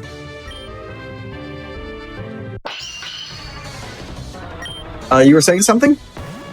No, just the name of the Pokemon was Weep. That was it. Oh, yep, Weep.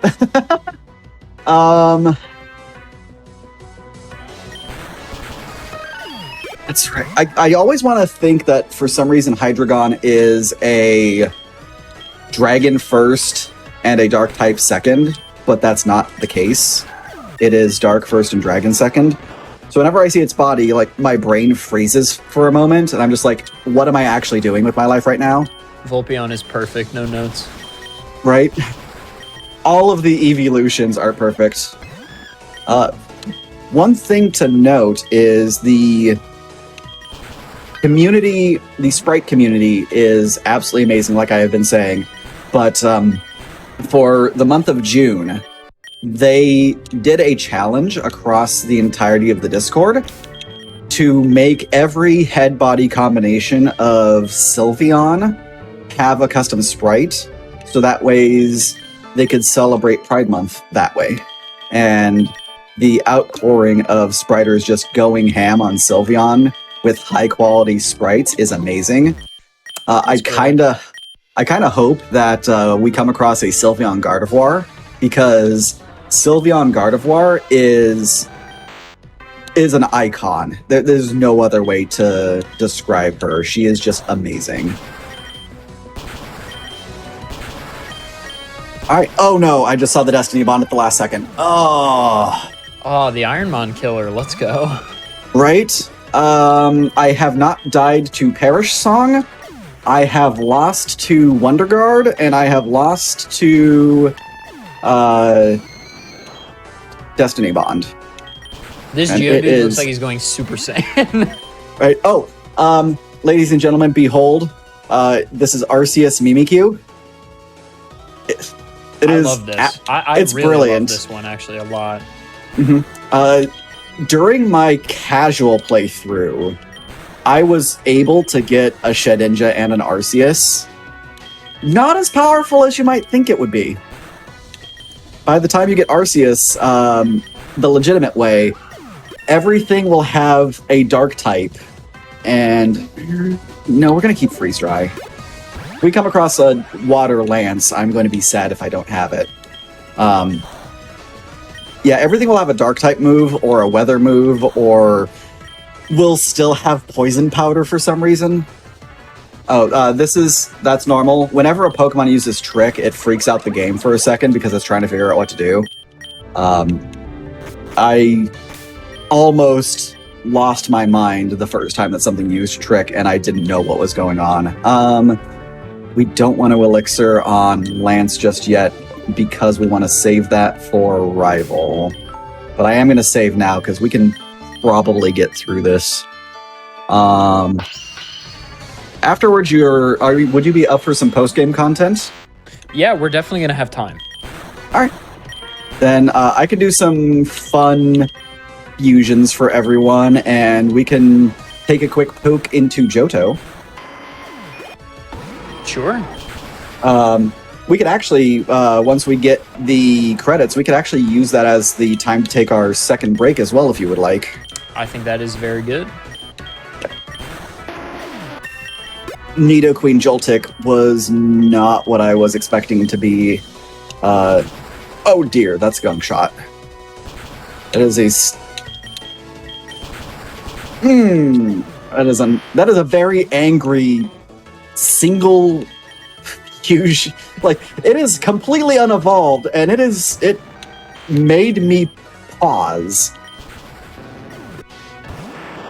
Oh, hey, Double Arbok. I love Double Arbok. That's cool. It is one of my favorite little things about biology is the bifurcation of snakeheads. Good luck with the champion. Thank you. I'm hoping that he is not awful.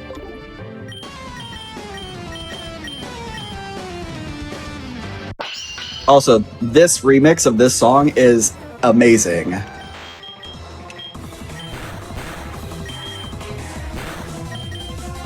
Waste all of your full burst stores, come on. And we should be good.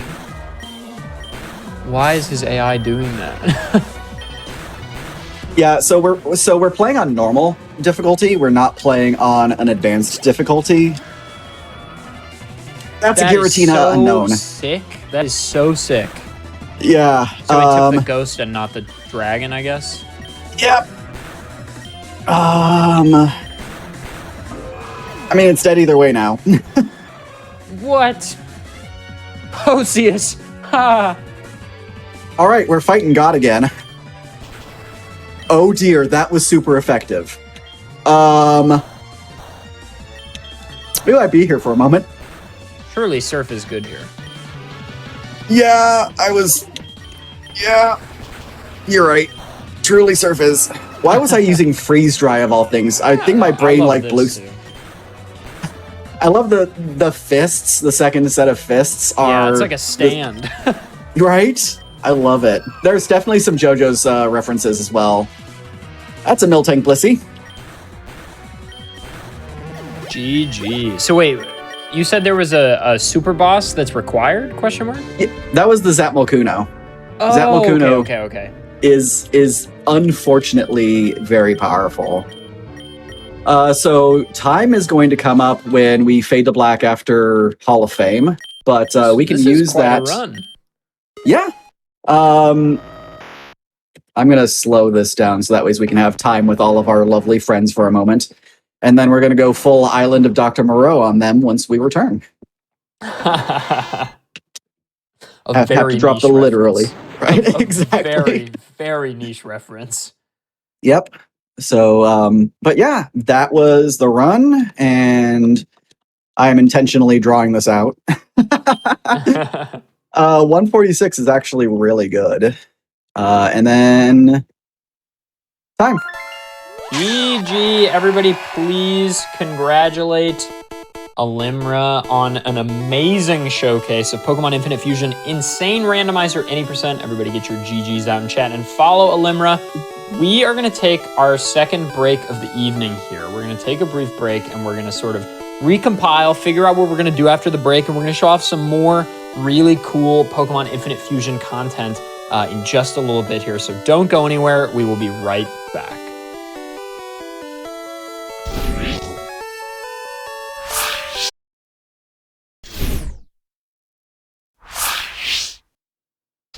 Hello, everybody, and welcome back to the Games Done Quick Hotfix. This is Challenger Approaching, the show all about challenge runs. We've got Alimra on, who just completed an amazing run of Pokémon Infinite Fusion.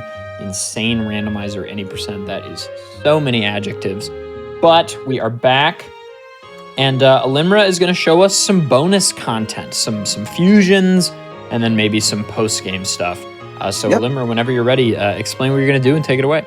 Well, first thing I need to do is I need to apologize to Articuno for literally sitting through me saying it's crap, I don't want to deal with it, and I want to get rid of it at first opportunity, and then it sweeping the Elite Four. So, apologies, Articuno. I need to give you the mad props. What we're going to do now, though, is we're going to go have some fun doing some Pokemon fusions. Let's go to Saffron. And once we get to Saffron, we're going to go into the Pokemon Center and go to the box. So the fun thing about the box system is you can do all of your fusing and unfusing directly from the box. You don't have to add in any extra steps. Oh, wow. We have a level 81 Azumarill and a level 70 Articuno. We're gonna jam them together with some things. Adef, do you have any preferences for any of the mons that we have right now? I'd love to see Tyranitar plus anything. That was me trying to attempt to unbox your last or box your last. Yeah, exactly. So Tyranitar. The dark is going to be on the body, the rock is going to be on the head. So we're going to want something that is going to go well on Tyranitar's head. Let's do this. Why am I using Super Splicer on this? Super Splicer is not going to be the way. We want to do a regular Splicer because Tyranitar is low level. It does not have a community custom sprite, it seems. But this is what a non-custom sprite Pokemon would look like. It still looks pretty okay. It's not the best, but one day it might grow big and strong into being something that has some of the best things ever. We are still going to need it to have teleport.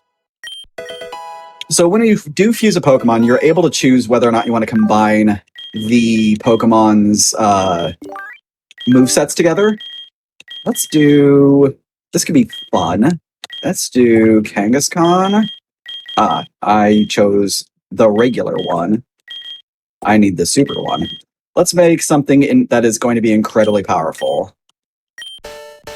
So what we're going to do is we're going to make this thing Azumacon. And it has the little Azurill. We're going to keep it with thick fat, and so you get your option between two abilities when you have a Pokemon that has two abilities. Otherwise, it's just going to always have one. Azumarill has two. It has thick fat and it has huge power. In this instance, because Azumarill is contributing the head to the fusion rather than the body this time around, we have the other of its options to go through. So we're going to choose thick fat for its additional fire and ice resistance. And I think we're going to make this a neutral nature. And then we're going to combine movesets. What it will do is it's going to essentially forget the moves that it had previously, and it's going to learn the moves that would have appropriate for its level, which is a blistering level 81. Adef, what should we put with our lovely Articuno this time? So what would be advantageous typing? It's ice flying, right? So we want to keep the ice type. Don't have to worry whether it's body or head. Articuno and all of the 3 legendary birds from Gen 1 keep their primary type. They do not contribute flying. Okay. Ice would probably be good with fighting. We could put it on a Heracross, and that could be a thing. I think that could be interesting. 2 very offensive types. It looks like it has a custom sprite too. It does not. These are so custom sprites. They will show up with green auras. Let's see if we get lucky.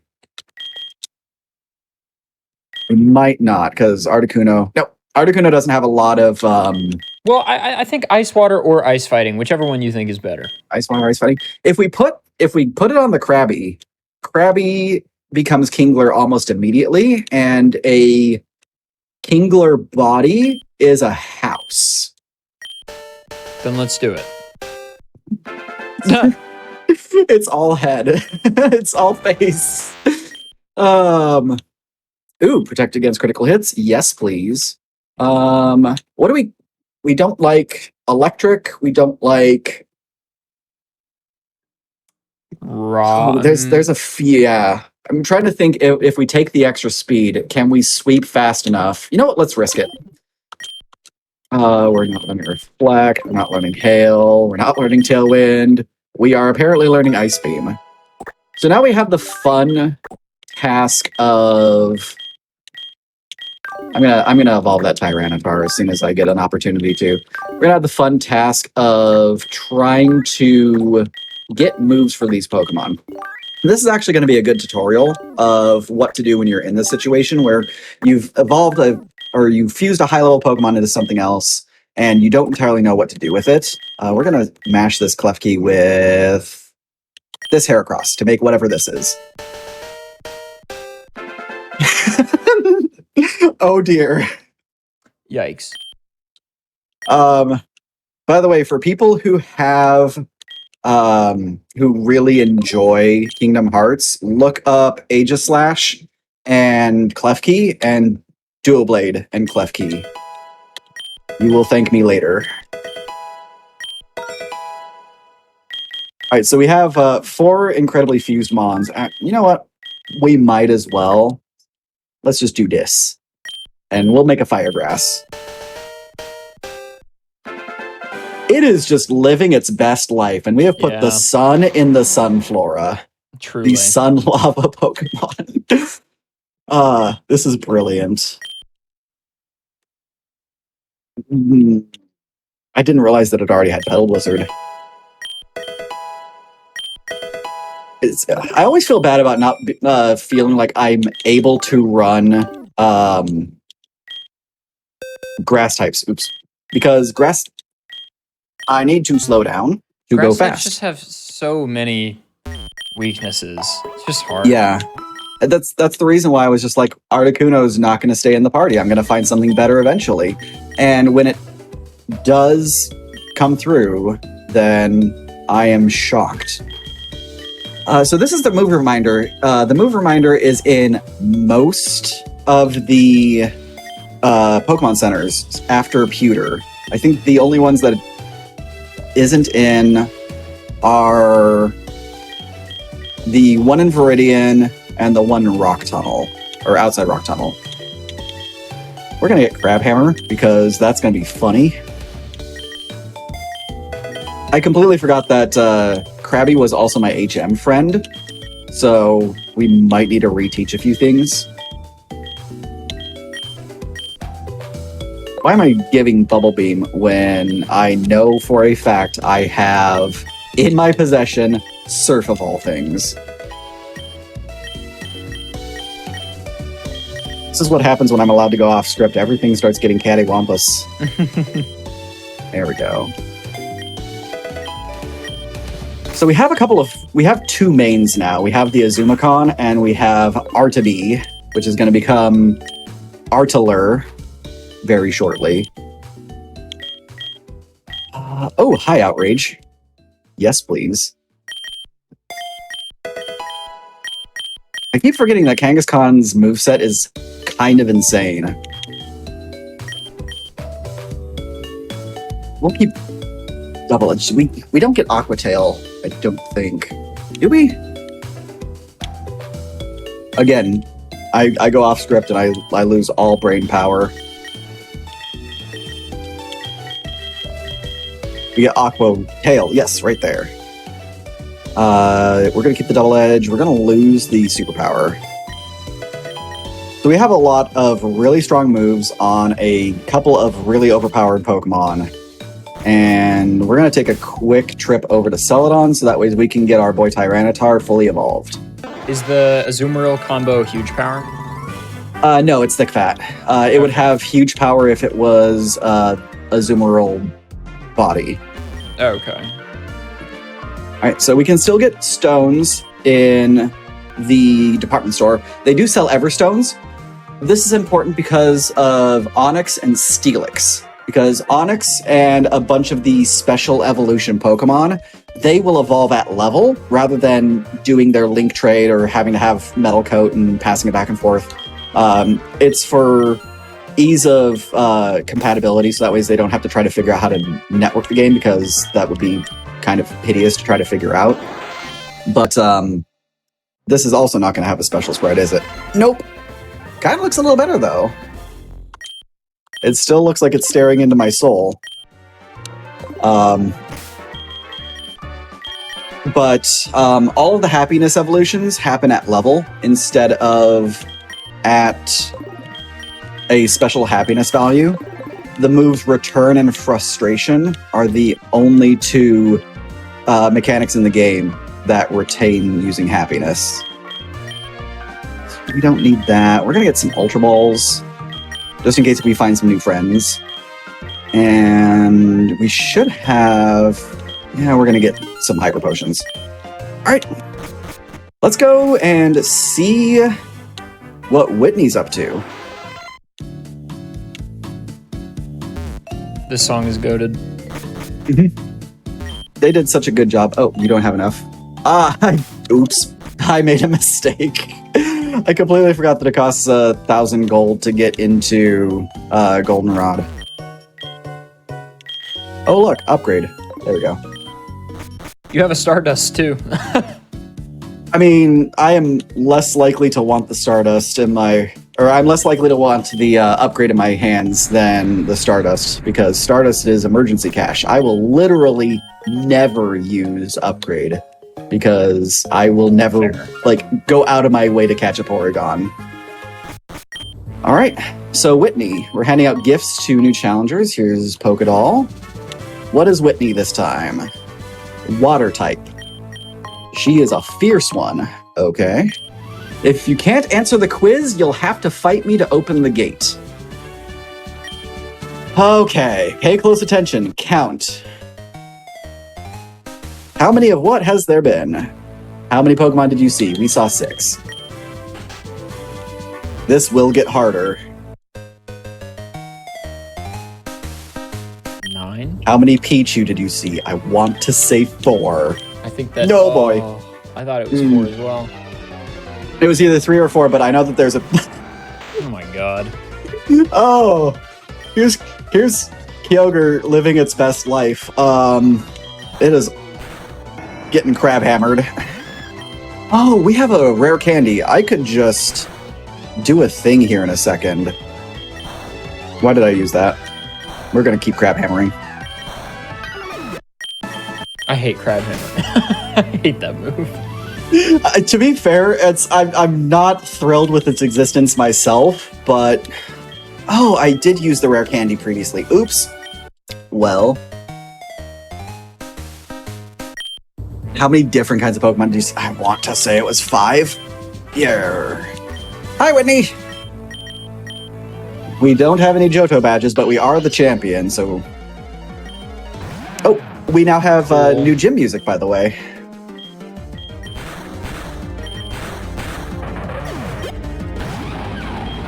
Cool.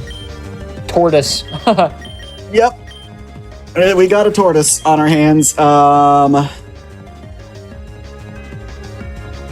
the answer is definitely not Crabhammer this time. That hurt. That hurt a lot. This is the benefit of having 2 mains, is if something starts going hideously wrong, we can do this. Psyduck Totodile is just living its best life. We're not going to use a max, we're just going to use a hyper. We're going to outrage and see where it goes. If worse comes to worse, we can move things around, which we are definitely going to do. That's a belly drum. Oh dear. Belly drum crunch. I think we're taking this back out, and we're going to double edge and pray. There we go.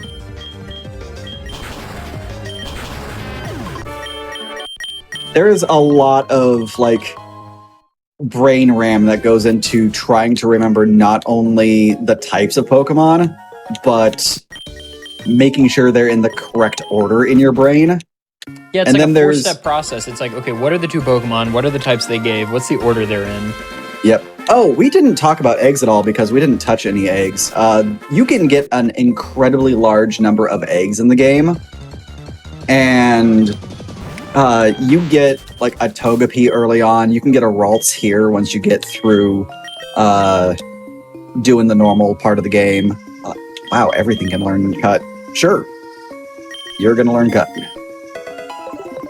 Just in case if it's needed. I admittedly have not played this side of things since casual, but I do remember what I should be doing. Drifta. That's the Drifloon Seadra. I think we're going to catch this. I think we might not catch this, actually. I don't have anything to weaken it with, do I? Let's take a look at what our Magflora can do to it. Apparently burn it. Seems legit. If nothing else, we can just wait this out. Yep, that's what we're gonna do.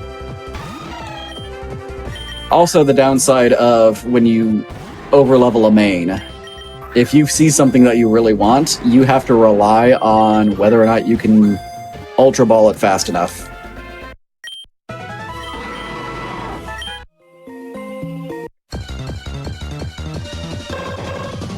Oh, my boy Xatu. That is... I have an irrational love for Xatu. So, anything that you're hoping to see while we're going through things, Adef? I just want to aggron. That's all I care about. You just... Oh! I see a thing. So there are over... What's that doing down there? Yeah, it's living its best life. Or I guess living its best unlife. What am I doing? I wasn't gonna say anything. I was so caught up. Oh, this is the Celebi Shrine. There are conditions that you can go through in order to unlock grabbing the Celebi. Mew is also in a hidden area. It is a Prinplup. I may want that. Because Empoleon has incredibly majestic fusions. There we go. I feel like we've now gone into a direction of let's see how much cool stuff that we can get and smash together. Oh, we can't fight Kurt until after we solve the Slowpoke well situation. That's right. So the town is flooded because someone just stuffed a huge amount. Oh, we don't have dive. Completely forgot we don't have dive. We're gonna get it though, aren't we? We have to fight this guy. Ucene. Yep. Ucene is responsible for just shoving a bunch of Slowpokes down the well and flooding the entire town. We talked to Kurt and let him know what was going on, and then he gives us dive. So now we are needing to surf. We're going to get rid of Metal Claw. That's not doing us any favors right now. And then we're going to learn Dive, which that's going to go on our boy Startar. And there we go. Dive into the well. I need to make sure that we have a Max Repel on, and we also need Strength.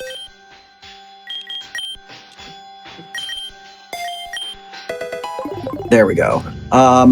So this is a multifaceted strength puzzle where we have to not only move the slowpokes, we have to clear the path for the slowpokes to hit the shelters in order to be able to evolve. Because otherwise, the well will remain blocked for eternity.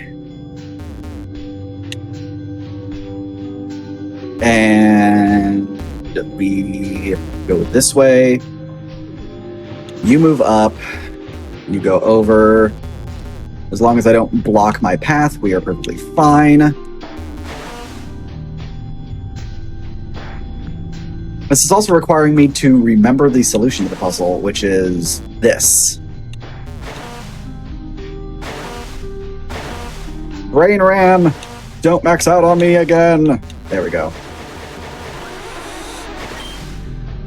Yes, we need to do it. So this entire cave system is...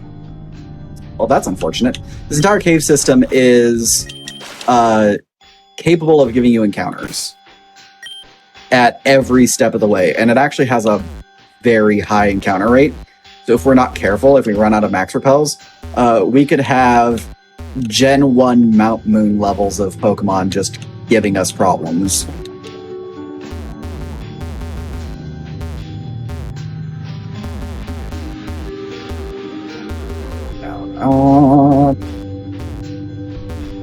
I'm waiting for people to make the trauma center reference of, you're not very good at puzzles, are you, Doctor?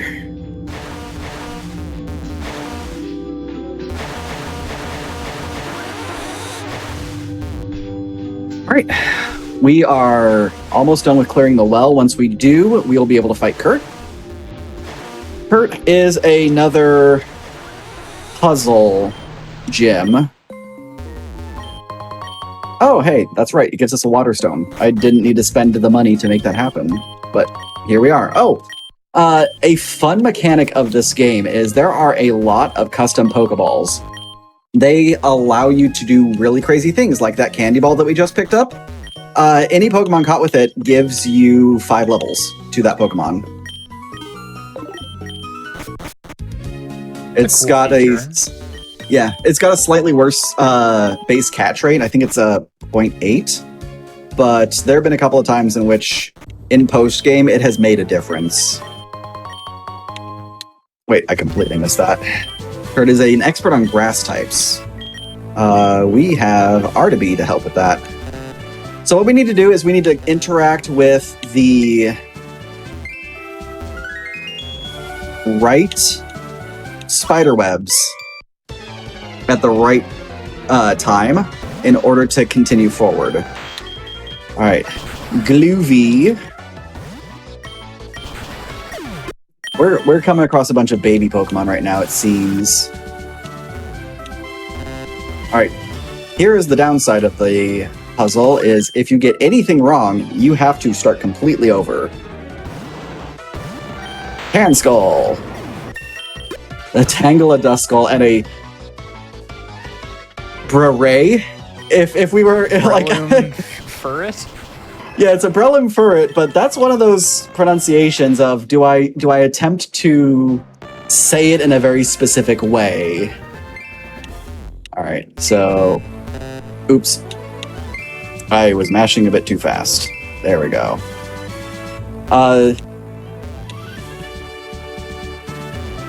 Pardon game?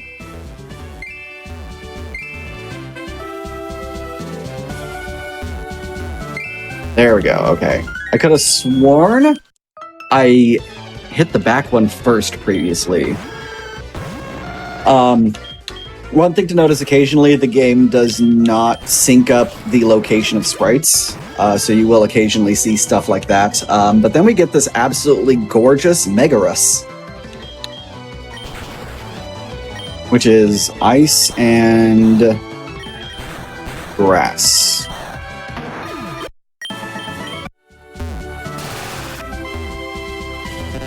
Yep. Figured that was not going to be the case. So I have to start all the way over, and then I forget what I'm doing. Like I said, the lack of script is real. It's all good. We're having a good time. Yep. The hard part of the run was over. course it's middle. At least we now know. Also, that kid that's wandering around up there, that's Bugsy. Future person who is going to be in charge of this gym.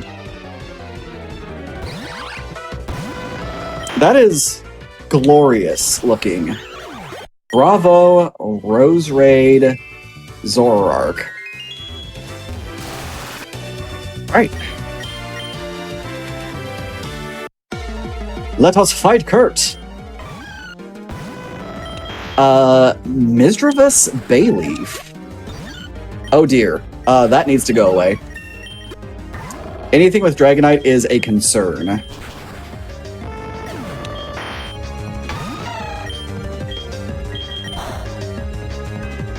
It's gonna be Steel type. No, it's not Steel type. It's Fighting type. So it's Grass Fighting. Let's Double Edge.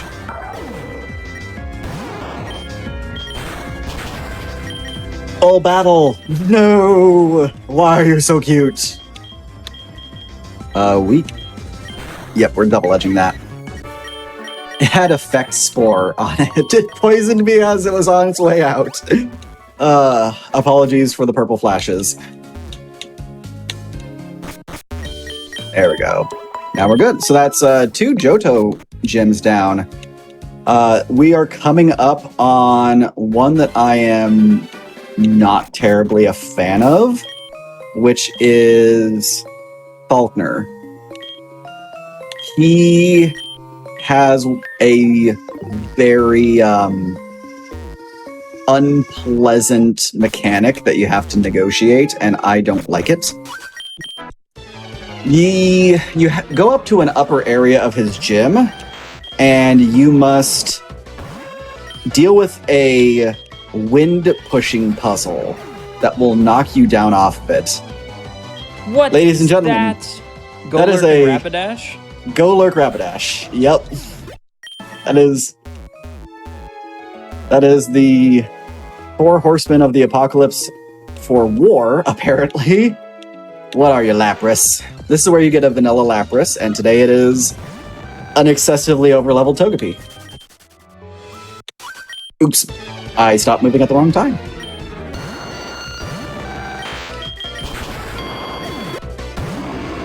Oh dear. That is a Zekrom Swampert, and I'm very glad that I had an answer for it.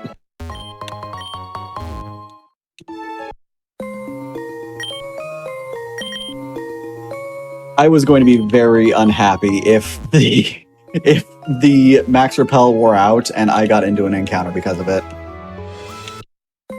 You're a mandatory. And once again, I have murdered the audio. Of course you have Water Absorb and Belly Drum. Why wouldn't you? The why not Poliwag? Oh dear. So we have gotten incredibly lucky up to this point in time, as we have not seen some Pokemon that are Nightmare Fuel. Anything with Pinsir is frequently something that is disagreeable. So there's a fun story. Anyone who plays this game for the first time, I go out of my way to say, hey, you should totally grind on the route that is adjacent to Lavender Town, heading west. And it is a great place for getting levels. That is 100% true. It also has an incredibly awesome Pokemon named Mr. Sir. Mr. Sir is a Pinsir Mr. Mime fusion. And unless you are expecting it, it is a jump scare. It is actually something that I have turned into a 4-segment emote, just so that way chat can inflict it upon not only myself, but each other. That's a Raikou Groudon. I'm so glad we have Crabhammer. All right, now Raikou is one I gotta disagree with you on. It is not Raikou. You are allowed to disagree with me. I will stick to my guns on that one, though. Oops. I completely forgot that there was this one guy just in the middle of nowhere.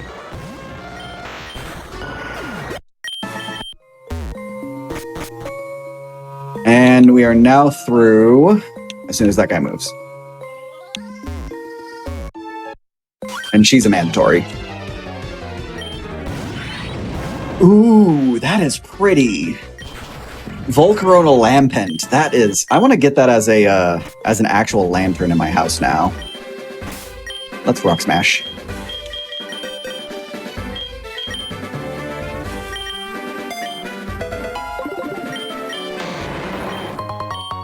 More Stardust.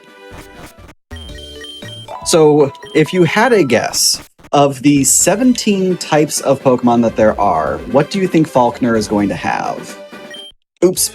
Steel. You think Steel? I think he's going to be Vanilla and have Flying. That's a Celebi Wobbuffet. That took me a moment to realize what that was.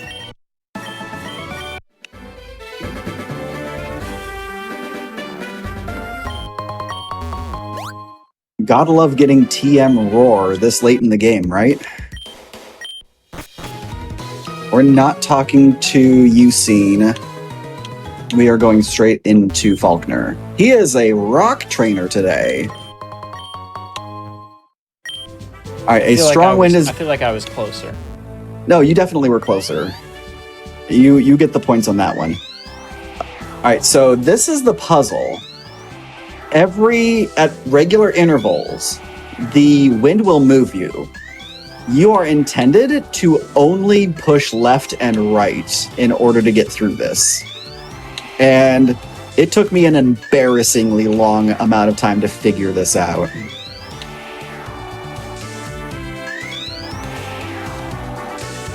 Because of that one right there. I almost just did it again. Alright, we're gonna move the speed back up. I am 100% convinced that doing... Okay, that looks amazing. Tyranitar Klinklang.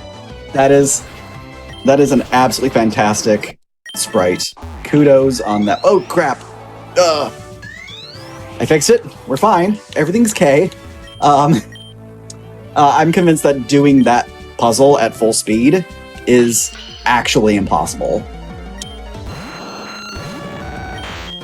Aerodactyl Pidgeot. Interesting. We're gonna surf that. No, I think that was Aerodactyl and Archeops. Archeops is not in the game. Never but mind. Is definitely... I'm gonna shut up. It's okay.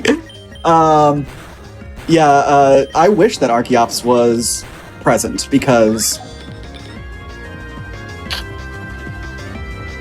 everyone Nice. Everyone has so much fun with the Porygon emotes.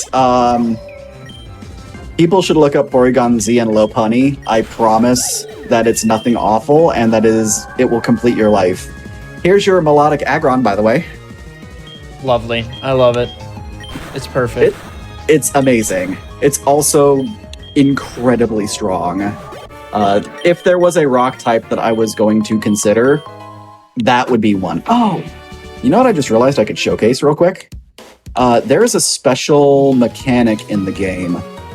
They have what they call wonder trades in the game, which, for those of you who have played in the era of Pokemon with Wi-Fi communication, you know a wonder trade is a trade that you can do to just send something to someone somewhere and get a random something back. We are going to purchase an unlimited pass. No, we're not. Yo, it's the wrong person. You're the one. You can trade Pokemon with a random trainer from around the world.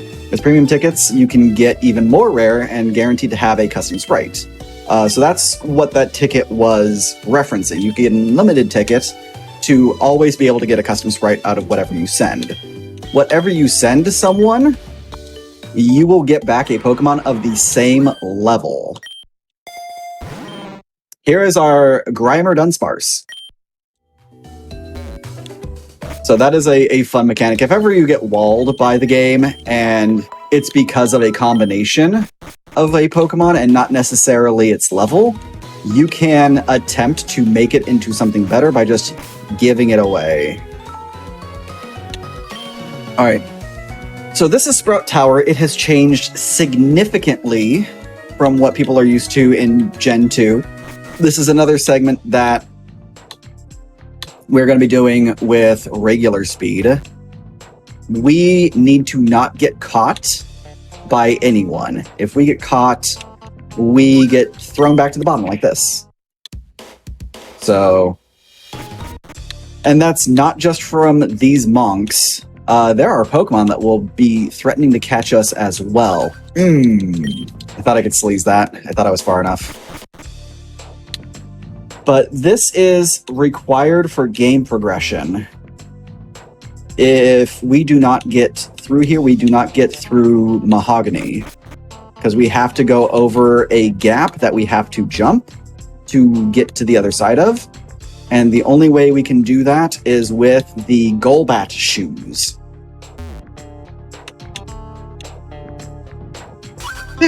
One too many. The good news is that you only have to start back at the floor that you are currently on, unless you get caught. Oh, I did that backwards. Now I'm in trouble. So it starts you back at the ladder that you just went through. So that was just me misremembering, and now the puzzle. This is actually a newer development in Infinite Fusion.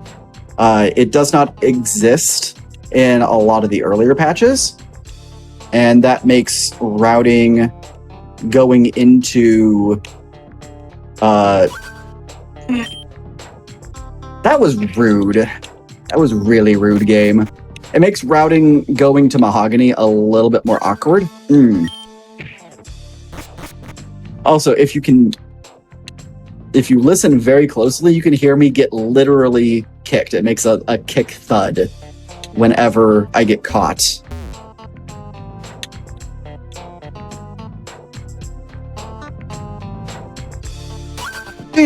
Oh no.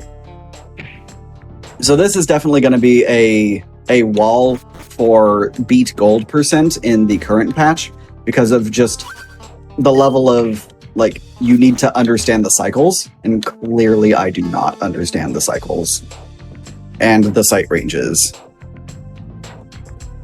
But we are here for the content, right? That's right. On turn. Thank you. One more. Thank you. So now this is where it gets harder, because these Bellsprouts will start tracking you, and if they touch you, you get nabbed. There are Weepinbell that now zoom left to right that do the same thing while the Bellsprouts start tracking you. And there are holes in the floor that you can fall into. And now we have Weepinbell that if we come in contact with them, they will kick us out.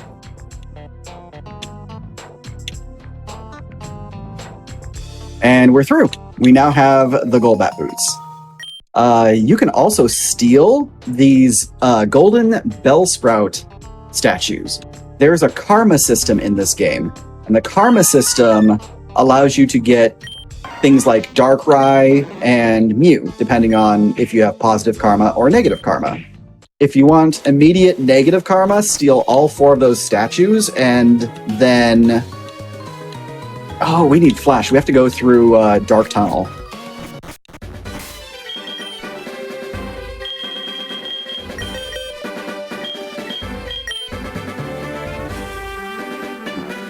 Get rid of that. We need to go through Dark Tunnel. I completely forgot about that. And that is further to the right. Yeah, Mew requires you have enough karma from completing quests to be able to... There's a Dugong. Can I grab that? I might be able to grab that. Dugong makes a lot of really pretty fusions as well, by the way. So... there we go. I think that once we get to Mahogany, we will do a few more fusions. And I will leave what happens next up to you. That will probably be enough time.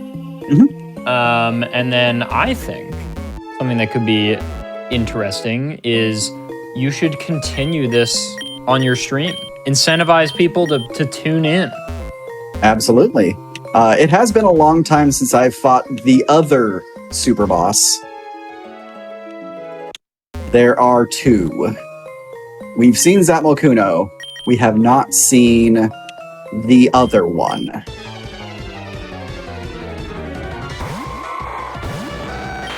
Also, Waylord has amazing fusions. I will die on that hill.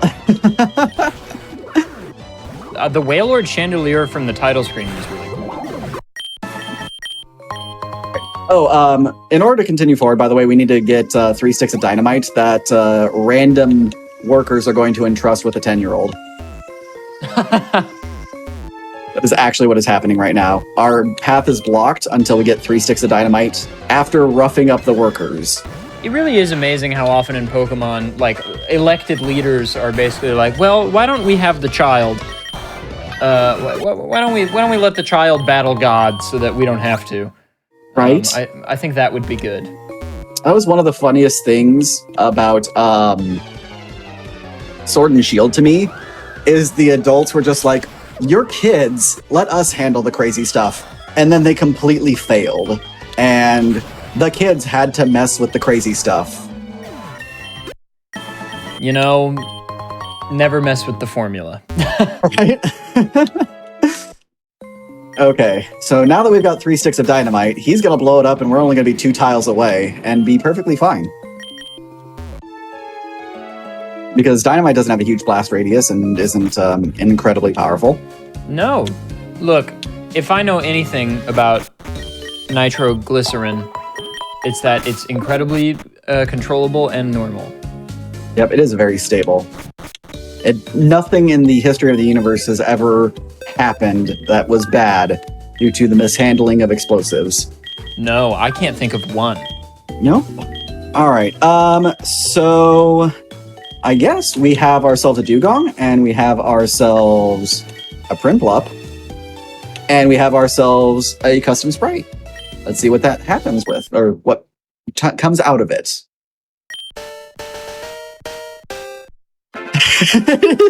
Lovely. That is brilliant. That Pokemon is my spirit animal for my mental state, like most days. And it is super serious as well. We get rid of Brine to relearn Brine. So yeah, that is Pokemon Infinite Fusion, getting us 3 badges into Johto. And yeah, there's 5 more badges, a boss fight, and then I wonder what happens if we get to Mount Silver, and we are red. So I wonder who's going to be up there. Yeah, wait, hang on. You're red. That's... Mm-hmm. Well, are you in Mahogany right now? Is that what you said? I'm south of Mahogany. We have to go over a mountain. Literally, we have to go over a snowy mountain in order to get to Mahogany. And that's why we needed the Golbat boots. We had to jump a 1-tile gap that we could not do that without. Well, let me, is there a gym in the town that you are in presently? Unfortunately, there is not. I could just start scaling the mountain and we can... Yeah, start scaling and let me see if we're ready to transition or not. I forgot, Claire. Yeah, wait, I was about to say, you're in Blackthorn. Yeah. Yeah. No, do this and then we'll finish up. This is literally me just not understanding where I am. I am being the best person ever. Hey, we're having fun. Yeah. That's right, I can't drop here. They patched that in the game. So I remember there was a way to cheese this where I didn't have to actually do all of the boulders. I only had to do 2 of them. Then we go this way. And then we just need that one that's over on... Well, there we go. Oh dear, does she actually have dragon types?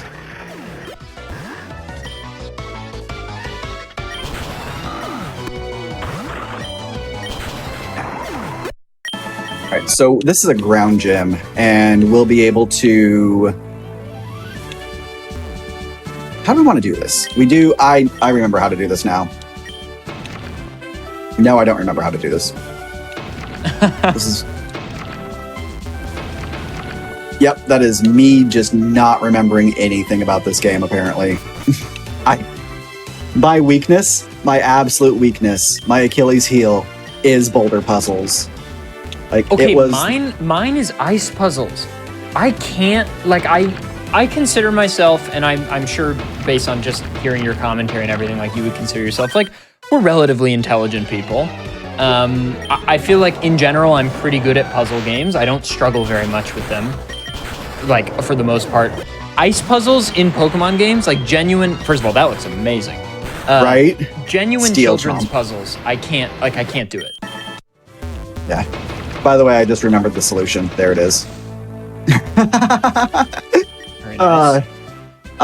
So you're gonna... If you play this, and you get to Mahogany, and you go to Bryce's gym, you're going to hate Bryce's gym. You're going Bryce's to hate gym it. in Gold and Silver Crystal and Heart Gold Soul Silver is, like, undoable for me.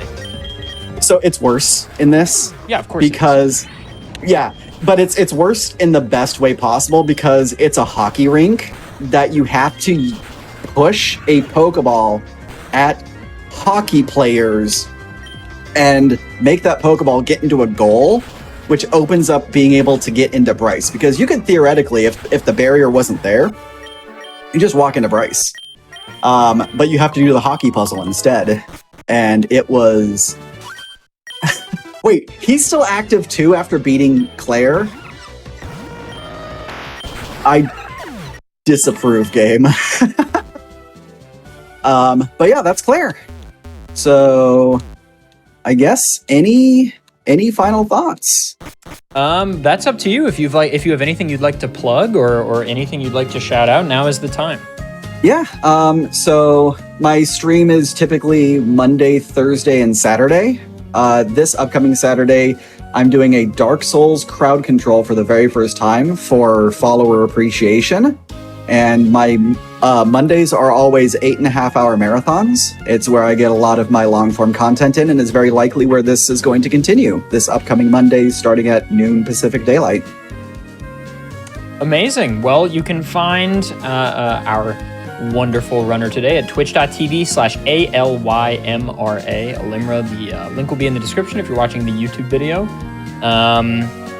Thank you, everybody, for watching Challenger Approaching. This is not the end of the show, of course. We still have a wonderful program right after this. We've got Legally Cute with our very own Cutie-Roo showing off cute and cozy speedruns. Today will be a variety of unpacking speedruns, which will be pretty interesting to watch. As far as stuff on my end, gamers, I have a VODs channel now if you're into following things ADEF, youtube.com/@ADEFVODs. If you're already on YouTube, go check it out. I'm posting lots of full streams over there and making clickbait thumbnails because that's how you gotta be these days. But gamers, thank you so much for watching. Stay tuned. We're gonna have a brief break and we're gonna go to our next show. There's more gaming. Do not go anywhere. Alimra, thank you so much for joining me, and everybody take care. Thank you so much.